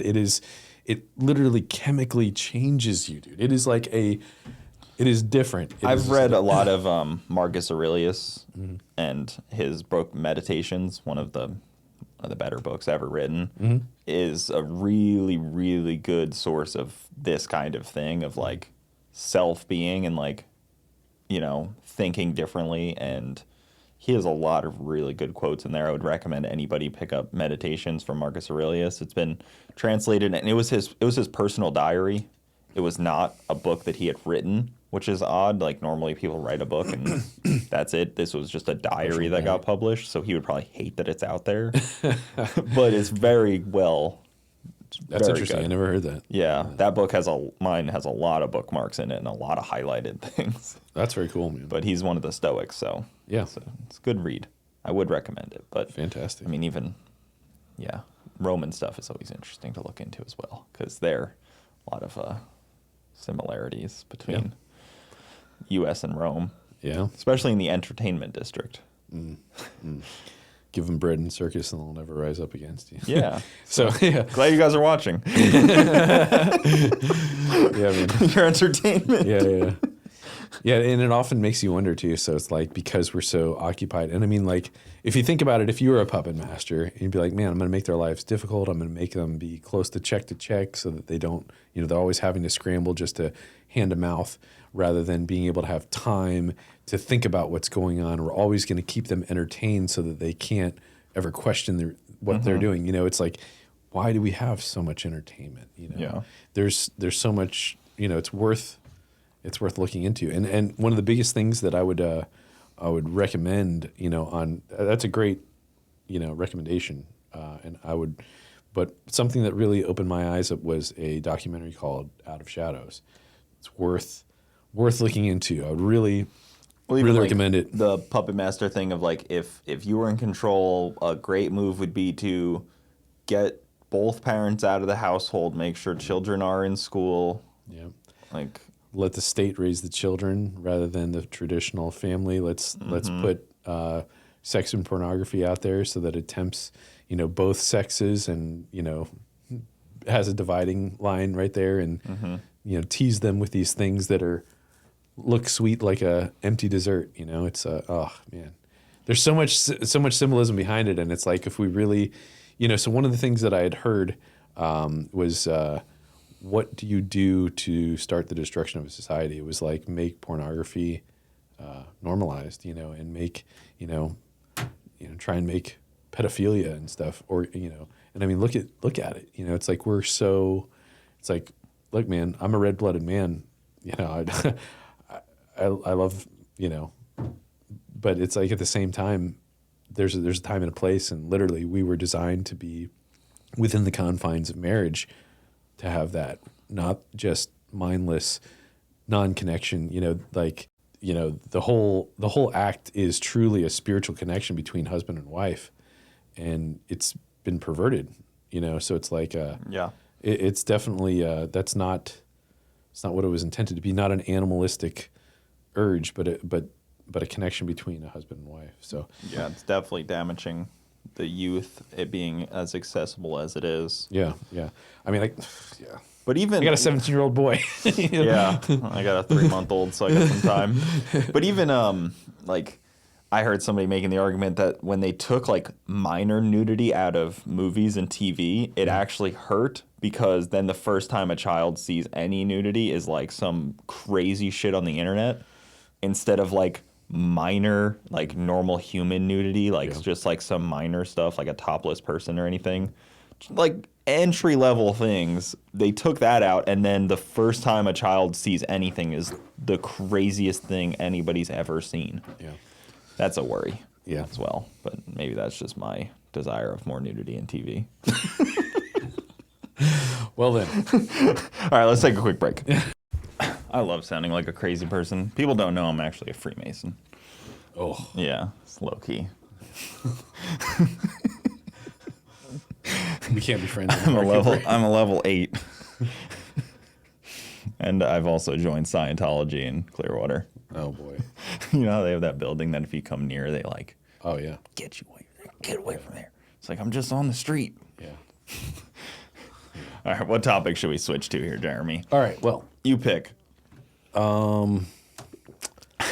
I picked, it'd be crazy. Okay, so here, let's talk with this. We'll lead with this. So I kind of wanted to just talk about, kind of current things that I have going on. Then we'll loop back together with the close out on a little bit more tuning things. And but yeah, I had actually seen this little reel on Instagram or something like that. That chickens are the gateway drug to conspiracy theories. Yeah, that's fair. I think that it really is. So. Yeah, like you have chickens. I've had about 30 chickens. They all and the guy goes something like this: you'll notice that the eggs that they have aren't like the eggs you see in the store, and then you'll start to worry about what's in your food, and then you look at your bread, and then you'll start cooking sourdough and all this other stuff, and then it goes on. And even first, you start worrying about what's in their food. Yes. And then you're like, wait, so they're putting something in the chicken's food that makes them not lay as many eggs, and then you start worrying about, wait, what's in my food? So yeah, on that note, get chickens. I highly recommend anybody out there, if you have any size piece of property, you can get a few chickens for the most part. It will teach you a lot.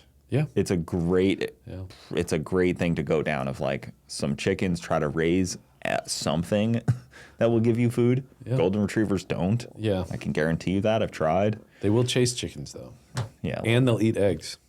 Yeah, mine have eaten eggs before too. So recently, my wife's gone on this sourdough kick, and I actually wanted to say a couple other things too. So like, I just want to, real quick skim over some family stuff. I haven't really been posting much on YouTube. I've been busy with my family and stuff, and it's like, I'm going through stuff. Like my wife's appendix burst, and she's had a hard recovery.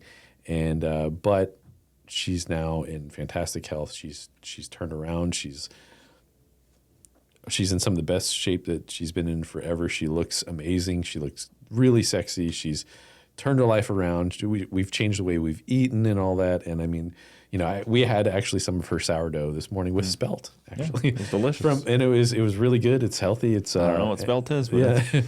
But it was really interesting. And I'm in some of the best place of when I was doing YouTube and all this other stuff. It's a tough beast to feed, and really it's like you need to feed that beast like 3 times a week at least.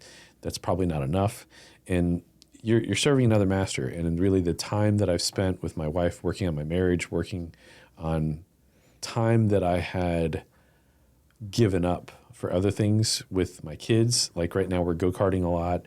My kids are fantastic drivers. We're entering into a lot of races and all that, and it's great. I'm having they're at an important age now. I feel like too, where you spending more time with them is more important than 10 years ago. Yeah, it's like, dude, I will gladly make less money and try and spend more time with them. And it's still hard. It's like, look, man, I don't have it figured out at all. I'm struggling to do that. But at the same time, it's I think in the time that I've dedicated to my wife, we're at some of the best place we've ever been, and I am so happy to say that, family that prays together stays together. The time and effort that I've put in has more than been worth the effort. And where we're at, heart to heart, spiritually connected, everything is in a fantastic place. And I wouldn't have ever thought that it would have gotten this much better. It's like, I think, and you could probably even say the same thing, especially now having a kid. It's like, you know somebody for a while, and then you get married and you think you know what love is. And then it's like, you don't realize you're only in like maybe 3 to 6 feet, and that depth can go to many hundreds of fathoms. And it's just how deep, it's like after you've had a child with somebody, it's like, that is a whole nother chapter of like, this love is now cubed rather than just squared. It is a totally different thing. And it just goes and continues to, get better with time.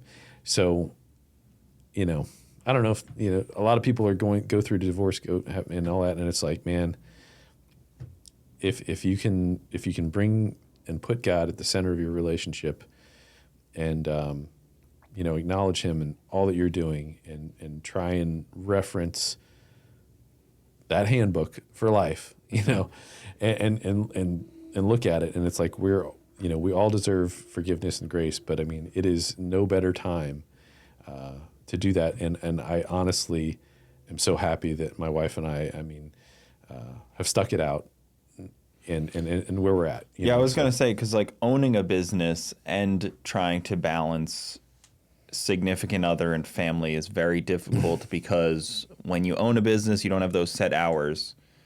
So something can slip up very easily where you're too much at work or you're too much at home. And if the business starts to slip because you're too much at home, that breeds resentment. Yeah. And if the home starts to slip because you're so much in business, that breeds resentment. So it's like, it's a constant balance. Such a tough balance, man. It is. And I commend you for so long of having that balance. Yeah. Well, I've definitely made countless mistakes with it. Like, I'm new at that balance. So looking at somebody that's done it and successfully no one's, had coolant in their cereal or anything. That would be the go-to. Yeah. That's how I imagine it. But yeah, man, it's definitely tough. I definitely need wisdom, and I would definitely, take prayer. It is a difficult thing. I want to be a light in a dark place. I want to, with all the bad stuff that's out there, I want to be something that's good and positive. I want to make people aware of all the crazy stuff that are going on, but understand that, look, ultimately, if we can turn our hearts and ask for forgiveness, I think that we can still turn this nation around for sure. But yeah. I like hearing on your personal note. I think that's very insightful to a lot of people that haven't heard from you lately. Yeah. That you're in a better place than you've ever been. Yeah, that is so exciting because it's like I'm absolutely head over heels in love with my wife. I have a good relationship with my kids, and I'm so proud of them. They're amazing drivers. My kids are second and third in this local karting championship, and that's awesome. And it's like, Christian's got a serious girlfriend, my youngest son, and he's going to skip this race for her birthday. And I'm like, you're second place, dude. And I was around all his buddies that were in this race. I was like, let me just pose a question. If you guys were second place in the championship, would you go to your girlfriend's birthday? And they're all like, hell no. But he's going to go do it and whatever. I went to TX2K like 4 years in a row on Bronte's birthday. I just drag her along with me. Scumbag. This year I didn't. This is the first year I didn't, but I've been doing that for years. Yeah. You know, you got to set that precedent early. What was she, like 8 months pregnant at the time? This time she had a baby. Okay. Last year she was 1 day pregnant. Oh, man. On day 2 of TX2K. But yeah, I mean, you got to set that precedent early. I got you, yeah. You know, racing takes priority here. He's going to be a Formula One driver. He's got to. Oh my gosh! Start now. You probably don't want him to be when you look at all the dark underbelly of the money going into Formula One. Oh man, the pressures. Oh yeah, I thought that for a while. I was like, man, my kids could really race at a high level, and I was like, I don't know that I want them to. It's like I think I want them to be able to have this in their repertoire and be good at it. So this is pretty funny though. Like the way I learned, and I think I referenced this on another podcast or something like that, the way I learned car stuff was like, okay, I did drag racing first, and then I learned road course, and then I learned karting and then drifting. And really, karting would, if I were to do it all over again, my kids learned karting first, then they learn drifting. They haven't really been drag racing. Like I've drag raced my son for the first time the other day, which was an awesome experience. I still whooped his ass with his mom's Escalade while he's throwing his Subaru. Yeah, but his Subaru's pretty quick, honestly. It's like but it's not on a no prep surface. Yeah. I mean, we went from a roll too, so it was like after 120, the Escalade just bust lanes on. You're gonna teach your son to drag race from a roll? Yeah. Well, look, it was an impromptu. Well, we'll just we're not gonna. Okay. I was imagining it was at showtime. No, we will do that. In fact, we'd love to do that. He may need clutch advice. Oh yeah, he will. On not burning it up. Yeah. That whole 5-speed setup is like for the birds. It's made of like toothpicks and duct tape. The super clutches are like this big.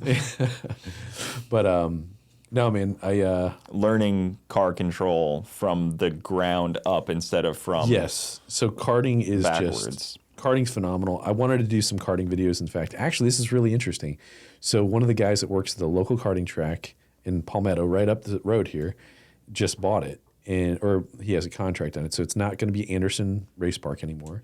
It's going to be Tillotson T4 Kartplex. So Tillotson. He's the largest distributor of Tillotsons, which is in the country, and that's like a certain brand engine and chassis, and they have like an international karting championship. So we're gonna try and maybe enter into some of that stuff. But he should come on the show. Yeah, I would.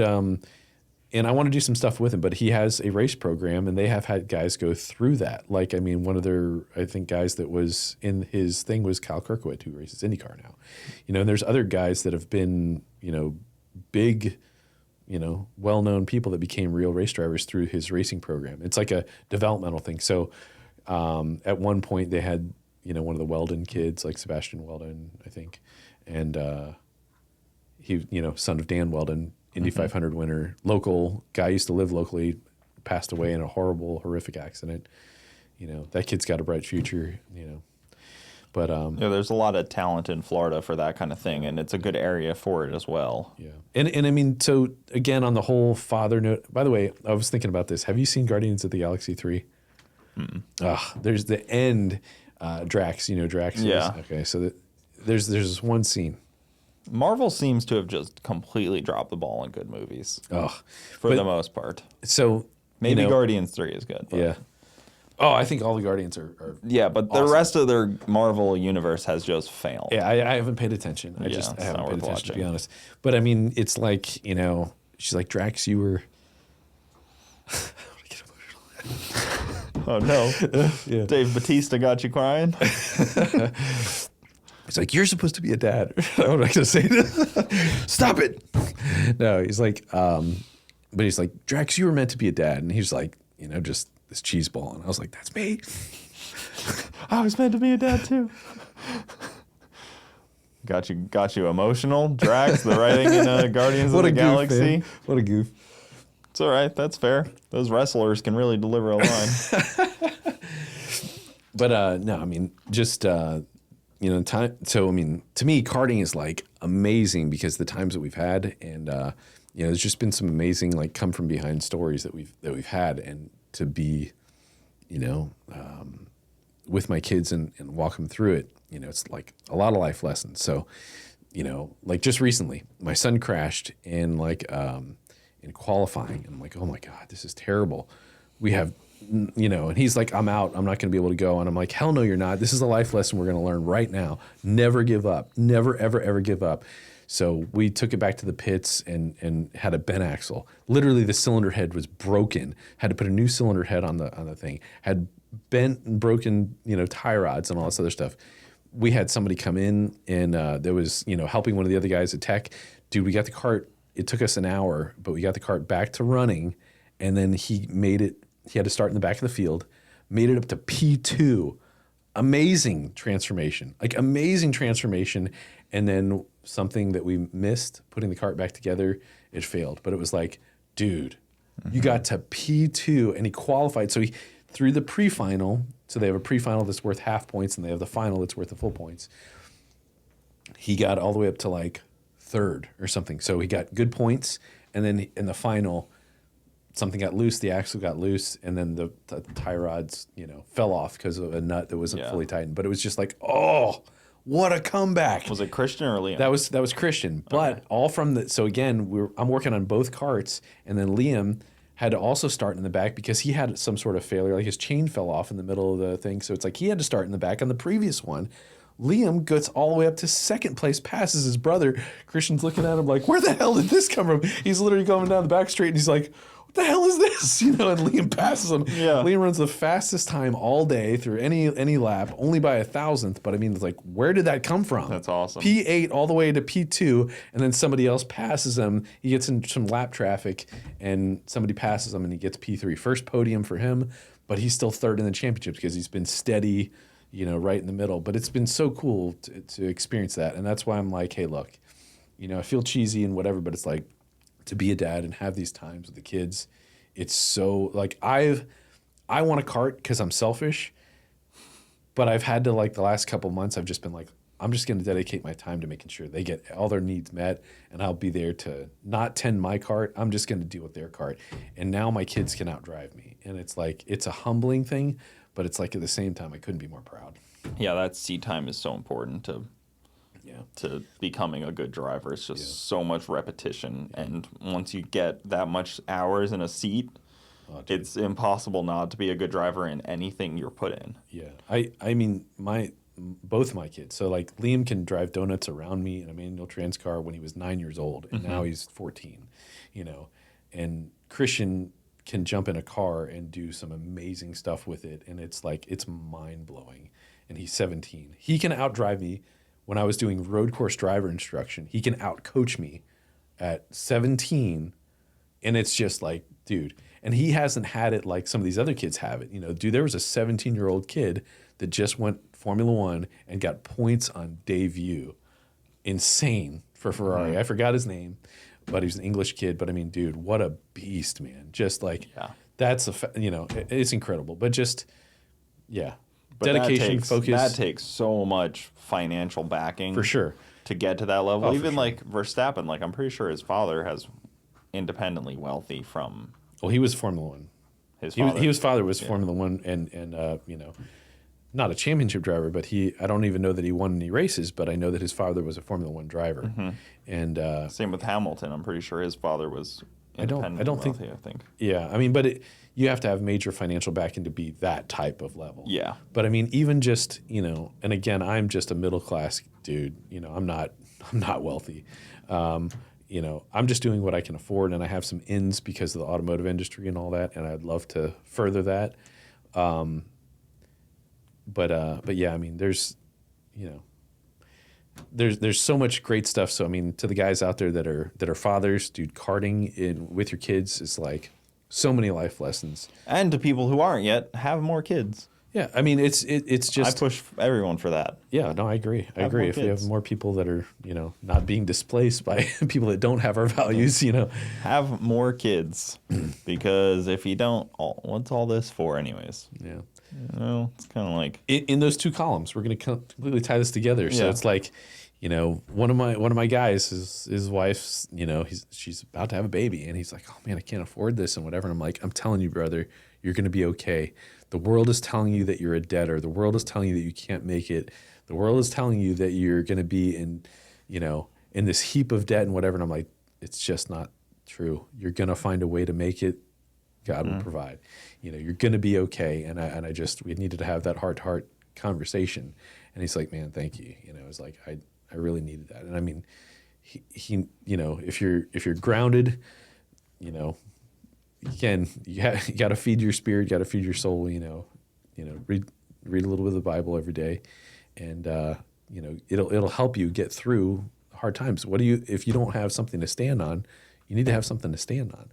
And, just kind of trying to bring that back into his life, getting him grounded, can make all the difference in the world, and I mean, just, being a stress mess and being in fear this whole time. And I'm like, man, it doesn't have to be that way. I know that that's the way that you feel, but it's like, I promise you it will be better than this, you know? And you'll find a way. It's like, dude, I was younger and I had a kid. He's much older and has so much more wealth than I had when I had a kid. And I was like, we still found a way, it's like, God provided, so. Yeah, you kind of just make it work no matter what. You figure it out when you have a kid. And it's just like, I can understand the weight of the world on your shoulders, but that's just not, that's not your cross to bear. That's not your burden. It's like, cast your burden on him. He'll care for you, man. Yeah. So. It's interesting. So you wanted to talk more about tuning? Yeah, we need to wrap it up. We're probably getting a little long here. Yeah, it's okay. I had some questions from fans too, so Sure. maybe let's see if there's anything good in here. Yeah.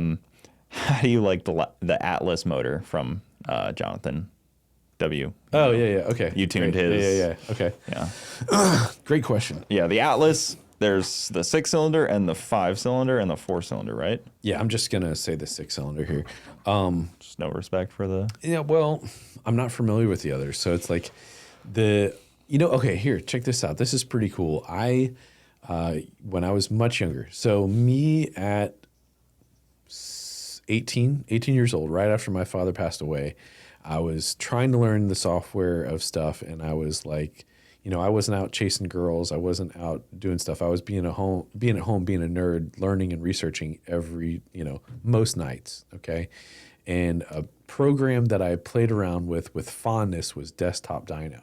I just repurchased the software, built an Atlas motor in it, got the cylinder head flow numbers, put all of these details in there, got information from Calvin, all sorts of stuff. Tried to get realistic, totally accurate figures, and started playing around with the Atlas motor in there. And I do love the Atlas motor, the 4200, with what Nivlag 57, so Calvin Nelson, and with what John Whitaker are playing around with.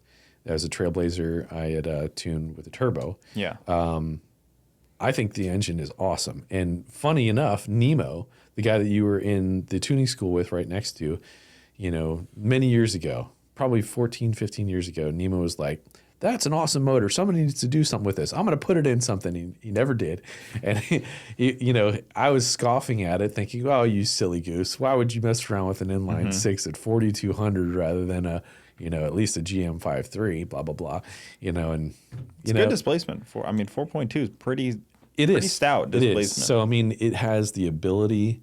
So at 4,200, I think that, they call it the American Barra and whatever, or the, whatever they want to call it, American 2J or whatever. I think it's awesome. The cylinder heads, when they're ported aggressively, I think the camshaft is one of the limiting factors, but Calvin has turned that engine 8,500 RPM, stock bottom end, so stock rod, stock pistons. They have to put a balancer on it. I am super excited about doing that. In fact, my son has, and again, I'm gonna pitch it here and see if it see how it does. So and let me give you background on this, because again, it's a long roundabout story in order to get to the end. But look, My brother, who's disabled now, had a 72 Datsun. Christian just got a 72 Datsun. And then I was like, for the nostalgia of this, roping my brother into doing some mechanical work again because his mind is still there and he wants to do that. I was like, maybe I could get my brother involved with this. Christian has the car, and if we did it with an Atlas 4200, I would be like, how cool is that? Yeah. Because it's like we're paying homage to the Japanese car, but we're using a domestic engine with current software and hardware. We could make something badass. Yeah, I was like, really I cool. think we could make, I really think if we play our cards right, we could make 420 wheel on a 4200, and that would rip. Oh my gosh, on a 400-pound car, it would be so quick. And the sound and everything, it would sound kind of, it would have that inline six sound. And I was like, man, it would be so cool. And it's just, the car is a real rust bucket. It has no roof, and it would take a tremendous amount of time and dedication. They're all money rusted. To really get it to Every see it through. Datsun 240 is rusty out. So they came from the factory like that. And at 17 years old, I don't know that I could do it and be profitable on YouTube. Yeah. I mean, it's like, yes, it sounds good, but if you're in my shoes and you're like, oh, this is going to take $15,000 or $20,000 to finish, and then it's going to take this many man hours that I'm not making money, it's hard. It's a hard pill to swallow. It's so a risk, Yeah. And then we had another pitch, so he has a Volvo.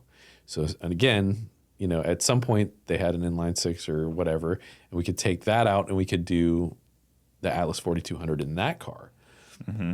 But it's like, I don't want it to be just a drift car. I want it to be street car and like do some stuff with it. So it's like, I wanted to build an NA version first, and then I wanted to build a turbo version.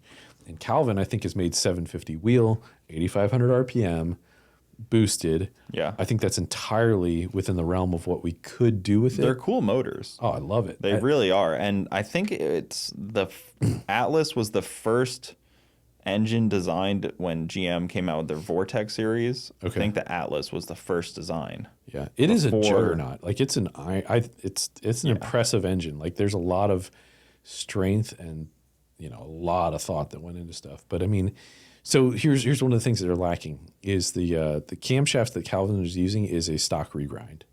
I think that has I think so when you put that in duration of at 50, it's something like 210, 212. It's not a lot, but it's stock. So it's like you're getting 20 something degrees more out of it. Mm-hmm. But when you really look at the bigger spectrum of that, that's such a small amount of duration. So I think that, yes, you would have to do more on the cylinder head. So it's like, if you think in terms of like airflow, like a 270. Yes, exactly. So it's like with the 2J mentality, it's like you have this large camshaft, you can execute this high RPM, right here. So, but what does it take in order to make power? You have the cylinder head, the turbo, and the camshaft, and they all have to work in, together. It's like the turbo can cover a multitude of sins, but it's like if we have all of that working in harmony, we could really do something. But yeah. I think that that's the hamstring. You just got to get as much air out of that six cylinder as possible. Right. So this is a super interesting point that Nemo made that I was like mind blown. And I was like, dude, that is brilliant. So again, we referenced this guy, Nemo, and he was talking about the 4200. And he was talking about how you can RPM an engine more with a turbo, in essence, because the turbo softens the blow of the stop of the piston. So if it was naturally aspirated, the piston goes up to full acceleration, stops, and then has to come right back. Whereas if it's blowing boost on it, it's dampening it in both ways. It's like helping push back the piston, and it will help RPM at higher. And I was like, I've experienced that, and I didn't understand it. Totally. Yeah, it's the back pressure until a certain point. The back pressure up into a certain point, and basically you can soften the blow because you're, again, pushing that amount of PSI back on the piston rod and crank and helping it RPM more. And ideally, if you can have 1-to-1 back pressure on your turbo system, you're doing really well. Yeah, which is almost impossible. Yeah. I mean, that would be impossible, basically. 1 to like 1.5 is like really and good. I mean, if you're doing 1.2, that's phenomenal. Yeah. But 2-to-1, bad area. But point being, I thought that whole mindset was incredible because I was like, man, I'd experienced that on a 5.3 that returned in 7,800 with like 23, 24 pounds of boost, making 1,000 horsepower. But I was like, geez, man, was like, I hadn't thought about it as it actually softening the blow on it and helping it preserve its life. Yeah. But that was really, and we see that. But anyway, we can go to the next question. But that was just like, I thought that was an absolute golden morsel of like engine theory that I was like, wow. There's a lot of questions here. Yeah. How did you get into breeding dogs? What's more fulfilling these days? I mean, we kind of talked about that. Yeah. Solving a tough car on the dyno, and those kind of struggles. That's a tough one as a business owner when somebody comes in with like their car and it's not running yet. Yeah. That always seemed like such an Achilles for anybody that's tuning cars. Yeah, I mean, that's not, to me it becomes semi-commonplace. But, yeah, I mean, it's always a challenge. And doing it, I don't even think about it, but there's got to be a subconscious thing I go through. Oh, hey, do we have spark? Do we have fuel? Okay, are the sensors okay? Mm-hmm. You're monitoring the scanner real quick to make sure everything's okay. Oh, we got a problem. Coolant temperature sensor is open, reading -40. We're going to foul out a plug, da-da-da-da. Then once it's fired up, oh, we got our oxygen sensors, working okay. No, we don't. We got to go to the store, get an oxygen sensor. That type of stuff always happens. Yeah, it seems like. Well, I shouldn't say always, but again, see, that's me like putting a curse on it. Yeah, but then it's like pulling it happens frequently, and you have to just be able to, roll with the punches. And pulling a guy off of like a different task to do it, like, is tough. I have to do that. Yeah, very frequently. Happens daily. This is pretty interesting. What do you think of Global B? Now that it's been out for a lot longer than last time we've talked, I think. Yeah, now that I've got a couple under my belt. I think it's okay. I don't...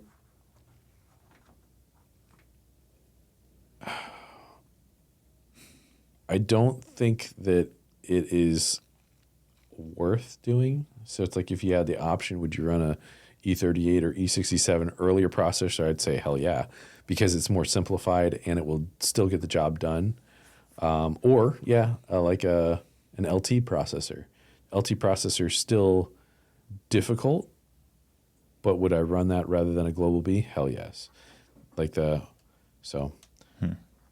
I'm not, like I had this twin turbo car of which I still got to release a couple of videos or something on.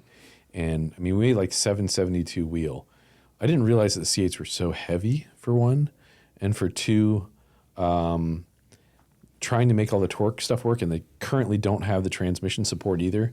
So it's like I've taken it as far as I could take it. We ended up settling at like 730 wheel because at 770 the trans would slip. I don't have control over the trans. I have one variable I can change to make it manipulate the trans control. And so I did the best job I could possibly do, making the most power. Like, to me, if I had over 30 grand invested in a C8 with a turbo kit and whatever, and you brought it in and make sub 600 wheel horsepower, I would throw up. I would probably be go into a heavy, deep depression, or basically question how I got here. Yeah, I'd probably sell it. Yeah. So, I mean, we took it from there, being something like 550 wheel, and gradually got more and more out of it, and then ultimately ending at 730. It's not perfect. I still have codes that I cannot totally deal with, but I'm dealing with this torque algorithm, and it doesn't shift perfect all the time. It shifts okay. If I could get control of the trans, it would be big time difference, I think. But like looking what you can get, like how easily you can get like a C7 to like 800, like a C7 Z06. Yeah. Is crazy when you think about how difficult a C8 is. Yeah. And I mean, here, I want to take this other opportunity too. With what Kong has done with their blowers now, Kong has like elevated the game on the blower porting. Like, we are knocking on the door 900 more often than not with a heads cam C7 Z06. 900. And I mean, the torque is not far behind, and it rips, dude. I mean, it's like you drive this car, it's like, this is a street car. It's 155 mile an hour car, and it is so fast. You feel like a superhero driving it. It is like, it's incredible the power that it makes you feel. On the LTs or on the LS? LT4. Okay. Yeah, LT4. So, I mean, we have a solid package that we can get to 800, but with that blower porting, it's like, we can exceed 800, but it's like, dude, with what Kong has done, and the new, everything being bigger, 5-inch this, 103 millimeter or 113 millimeter throttle body, and then stock ported 1.7 liter blower, bro. Yeah. 920 wheel, amazing, dude. So much so, the LTs had made all this bottom end and kind of trailed off on the top. Now they have the top end. It's amazing. Does it add port injection on top of that as well? No, this is like methanol injected without that. Okay. We have a car that's currently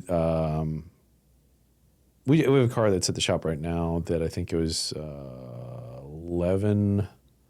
It was like 1130 or something, and then it was like 1050 with the air filter on, but the air filter is the restriction now. That's a Magnuson 2650. You got direct port and multi-port. Interesting. It's a lot of stuff. Automatic car. I mean, it goes 180 miles an hour in fifth. You know, I mean, so it's like the wheel speed is crazy for that car. That's a 160 plus mile an hour car, easily street car. But yeah, that's pretty fucking nuts. Jesus. Yeah, it rips. I don't think people understand how wild that is in these street cars like that. Because like, fast. yeah, I drive a race car. Like my Camaro is a race car, but like it's so different in like a street style car with comforts and ACs and everything. Yeah. Somebody asked me, Victor said, will you cut my hair? Because, you know. I could. A lot of people are. As a father, I do this. Yeah. A lot of people are getting on me for growing my hair out. It's poofy. A lot of jealousy. You got to have like a 2XL for a hat, don't you? Yeah. Maybe a 3. My hats don't really fit. Helmet might be tight. Somebody said, is it ever too old to get into karting? Are you ever too old for karting? No, but it will kick your ass, like for sure.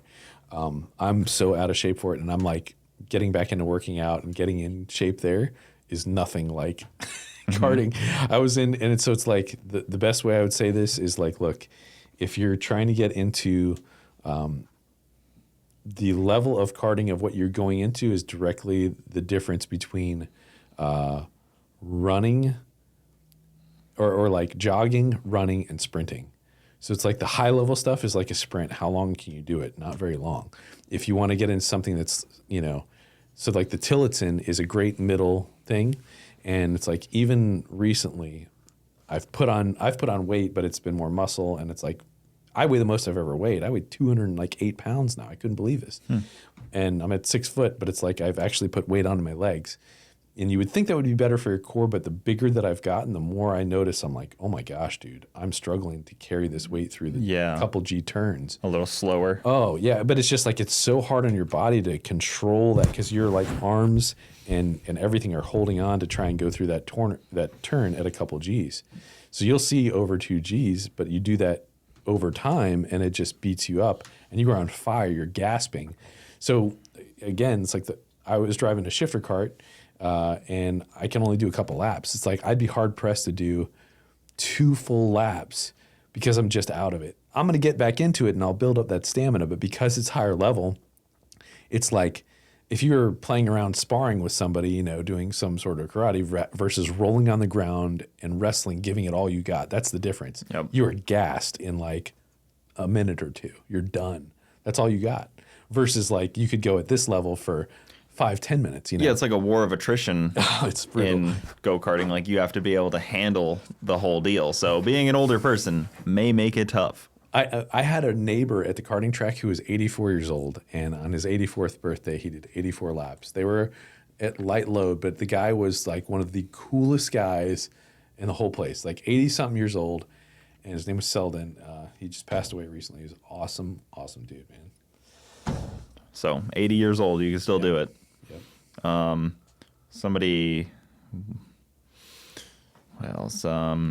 Somebody asked a little bit more about your father's vet. I don't know how much we talked about that on any other, like the achievements, I guess. It's how to, like, you know, that kind of story about it. Okay, I can do a quick.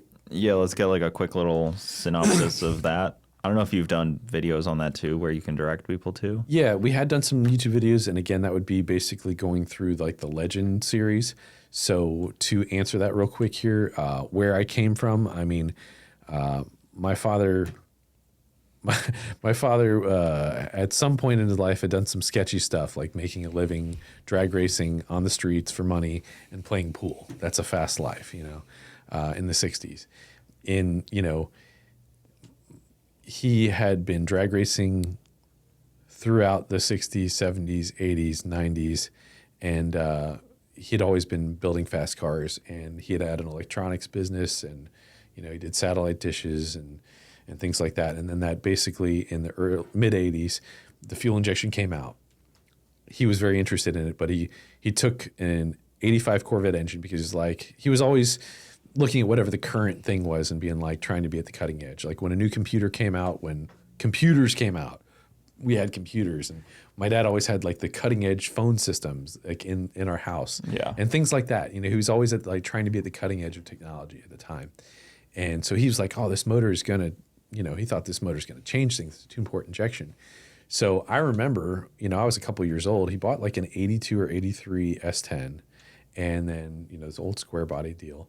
And then he took an 85 engine out of an 85 wrecked car from the Corvette shop right up the street from where I used to live in South Tampa, put it in there, and the truck went slower. And he was like, what the hell?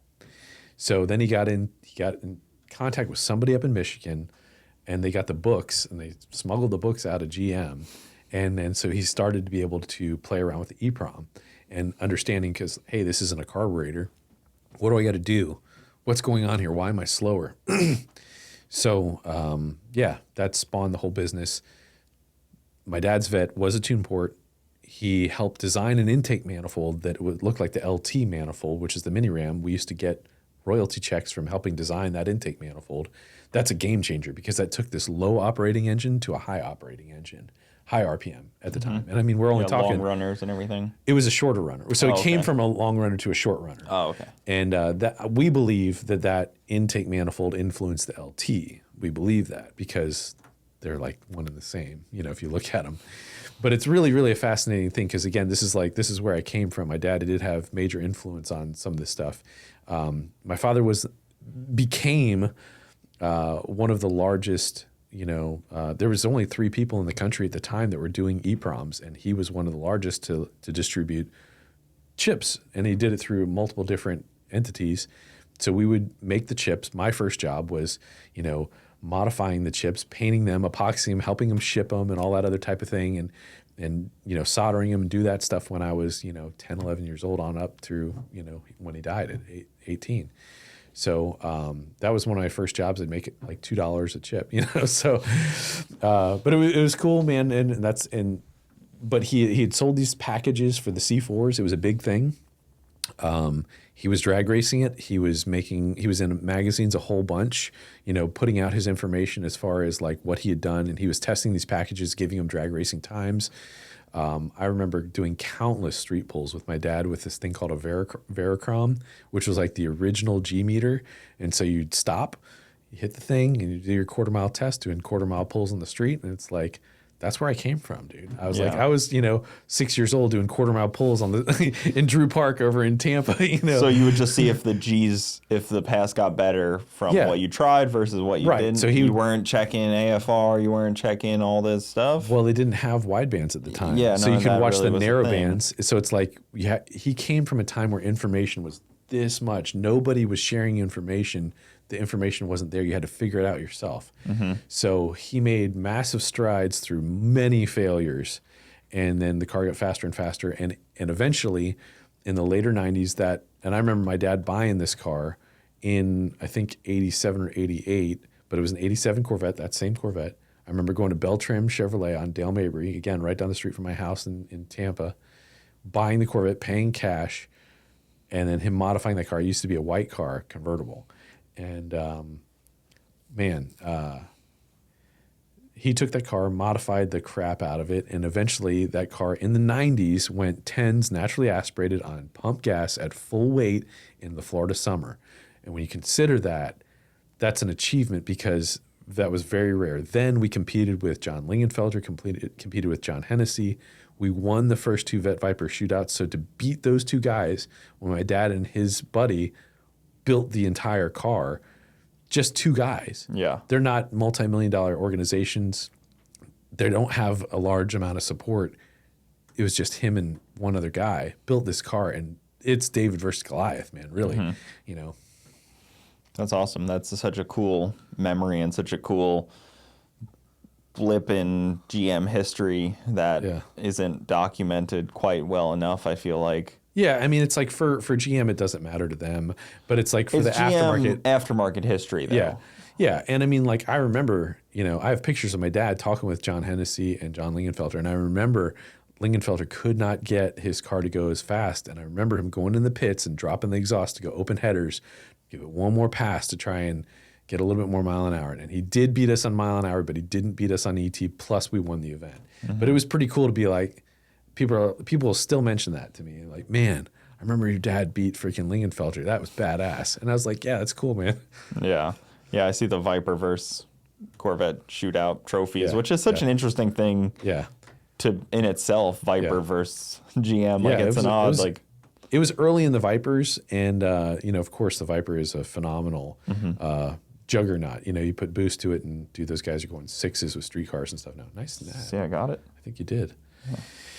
But yeah, I mean, just in the early years of the Vipers and stuff, they had potential, and it was cool. It really was. It was just an interesting time. So it's like me being a small part of it, and again, we went to the track. My dad was always like, "We're driving to the track. We're going to change the tires. We're going to run on 93, and we're going to drive home." And we did it every time. One time he broke an axle and had to have it towed back from the other coast or from Orlando where they had it, and that sucked. But at the same time, his point was, this is a street car. We're going to drive it there. There's a lot of other things too that there's original streetcar debate. Yes. So it's like my dad was always like that, and then an interesting car that my dad had in the '60s. He had a car going in the 10s in the '60s. And I have before and after pictures of it. I've shared some of this on the YouTube stuff, whereas he took a stock picture of the car from above. And then the next picture is, instead of a single 4-barrel, it has twin 4-barrels. Now it has a custom set of headers. It's got a set of ported heads, solid roller cam, all this other stuff. You don't see that, but I mean, you see all this other stuff. Yeah. And that car, I think he ran that car on methanol or something like that. But in the 60s, my dad had a manual trans Corvette running 10s, and it was the first in the 11s in the whole Tampa area. I have many people that have told me these stories, and then he was the first in the 10s, 9s, and I think he got it in the 9s. But crazy stuff, because that was like big. It's a big deal back then. I have other funny stories about my dad, like drag racing in Tampa. Like, so the Gandy Bridge was two lanes, no emergency lane. The other side had 2 lanes and an emergency lane. And so I have coming into Tampa then had an emergency lane. Yeah, so going into St. Pete side, Tampa to St. Pete side, the cops were waiting for him on that side, and he eventually stopped on the bridge, drove the entire bridge in reverse, and got out of being arrested. It's like 2.5, 3 miles. Yeah. In reverse, to get out of being arrested. I mean, it's like, that's a pretty serious bridge. Shit. It's a real deal, man. Yeah. I have some other clippings of my father getting arrested in the paper and stuff, and I was like, man, sins of the father. I got arrested when I first got my C5, and I was on the news and stuff. It was a bad moment, but got out of it. But God. Yeah, you have to at least make a pass on Gandy Bridge. Yeah. I did, and it was on the 6 o'clock news. Yeah. Me and you have raced on Gandy Bridge. Yeah. I actually still have that video. Well, maybe I don't. Let's say that. Yeah, I don't know. Miata versus a first-gen CTSV. What a race. Yeah, that was fun. Last one. Who built the pyramids? Oof. Was it the Romans? Dude, I don't know. That's a good question. Was it the Anunnaki? That's good. I'm impressed, Cooper. Maybe. I don't know. I will say this. I think that there's a tremendous amount of knowledge that has either been intentionally suppressed, lost, or there's just dude, truth is always stranger than fiction, and I don't care. It's like truth is always stranger than fiction, and yeah, man.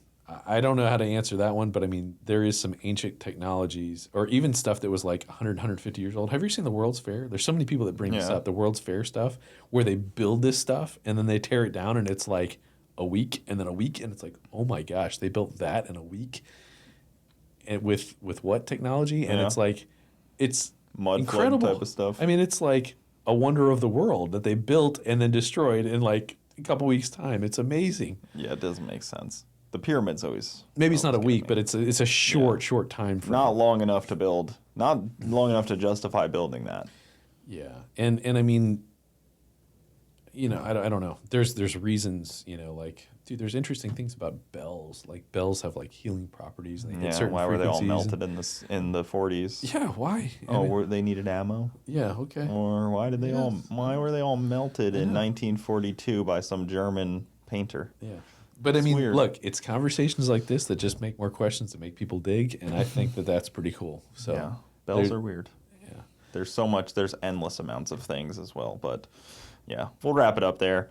Jeremy, hopefully you make some YouTube videos. How can people?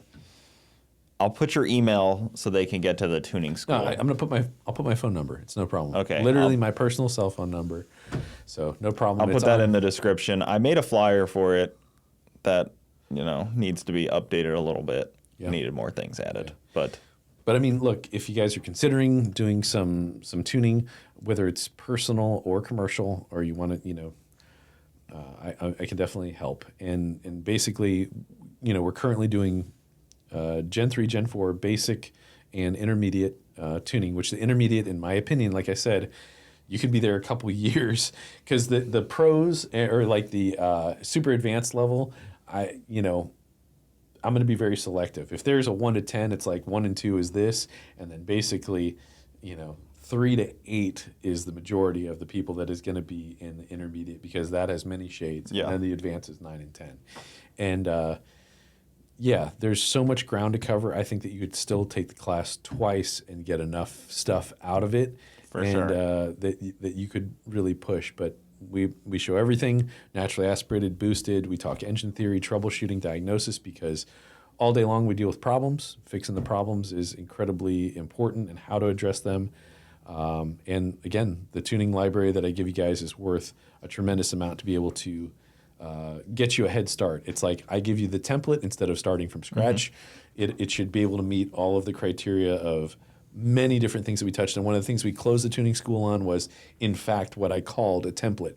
These are things you're going to do on every car. It doesn't matter what it is, whether it's a 98 F-body or if it's a 2014, you know, Silverado or 13 Silverado. Yep. You're going to do these things, you know, and we address them. And I show you shortcuts. I show you how to copy information over that makes it really quick and painless. There's so much. And I imagine as you do more of them, the curriculum will evolve and get more streamlined and more, you know, it takes repetition on anything like that. Yeah, it does. Starting a school is not an easy feat. No, for sure. Teaching. And currently we're $1,200, like we said, 2-day course. Mm-hmm. It is jam-packed. We often run over on time, but yeah, I have an engine test stand. We run some stuff. We didn't do it on this last one. We did more of an in-person vehicle. Did some. Yeah, we did 2 different vehicles. We did a truck. Something basic, Gen 3. Yeah. And then we did something a little bit more advanced, your car with force rod. Induction. Yeah, real hot rod. A very well put together, very well dialed in machine. But yeah, I mean, it was really, really cool. Each tuning school has been a learning experience for, you know, everybody. And it's been fun. So we have really a vocabulary fun. 2 list. days spent hanging out at Fasterproms, learning, tuning. It's a good time. I would recommend it. So awesome. Look forward to hearing from you guys. Yeah, we'll leave it in the email, you know, my cell phone number. We do require like a 50% deposit. We go ahead and find something out. Real quick, I want to say this too. We're trying to offer 3 classes per month. One's on a Monday, Tuesday. The other one's on a Thursday, Friday, and one is on a Saturday, Sunday. Trying to just hit what works for people. And there's multiple airports nearby. There's Tampa and there's St. Pete. They're both no more than 15 minutes away. So we have really close hubs that we can get you from wherever. And we've had people from all over the country already. It's been awesome. And if you got a group of people, I bet you can hit them up and get a discount. Yeah, I would definitely do that. If you do a group, I'm sure if you have like 5 people you're trying to, you know, show up with. I don't know how I would take it on the road. I've had people offer to do that, but it's like, how do I need to be able to have a dyno or at least have the engine test stand, and I don't know how to transfer that, and all these TVs and stuff that we're using and PA and whatever. So I don't. But currently, it's just in Clearwater, and we'd love to have you come down. And hey, the weather is really good right now. You could just get a school bus and LS swap it, and then have like the tuning up while you're driving it. You know what I mean? You could. Like you have everybody back there with a TV, and you're like, all right, you see what I'm doing here? On that note. All right, see you guys. Thanks for watching. We'll see you next time.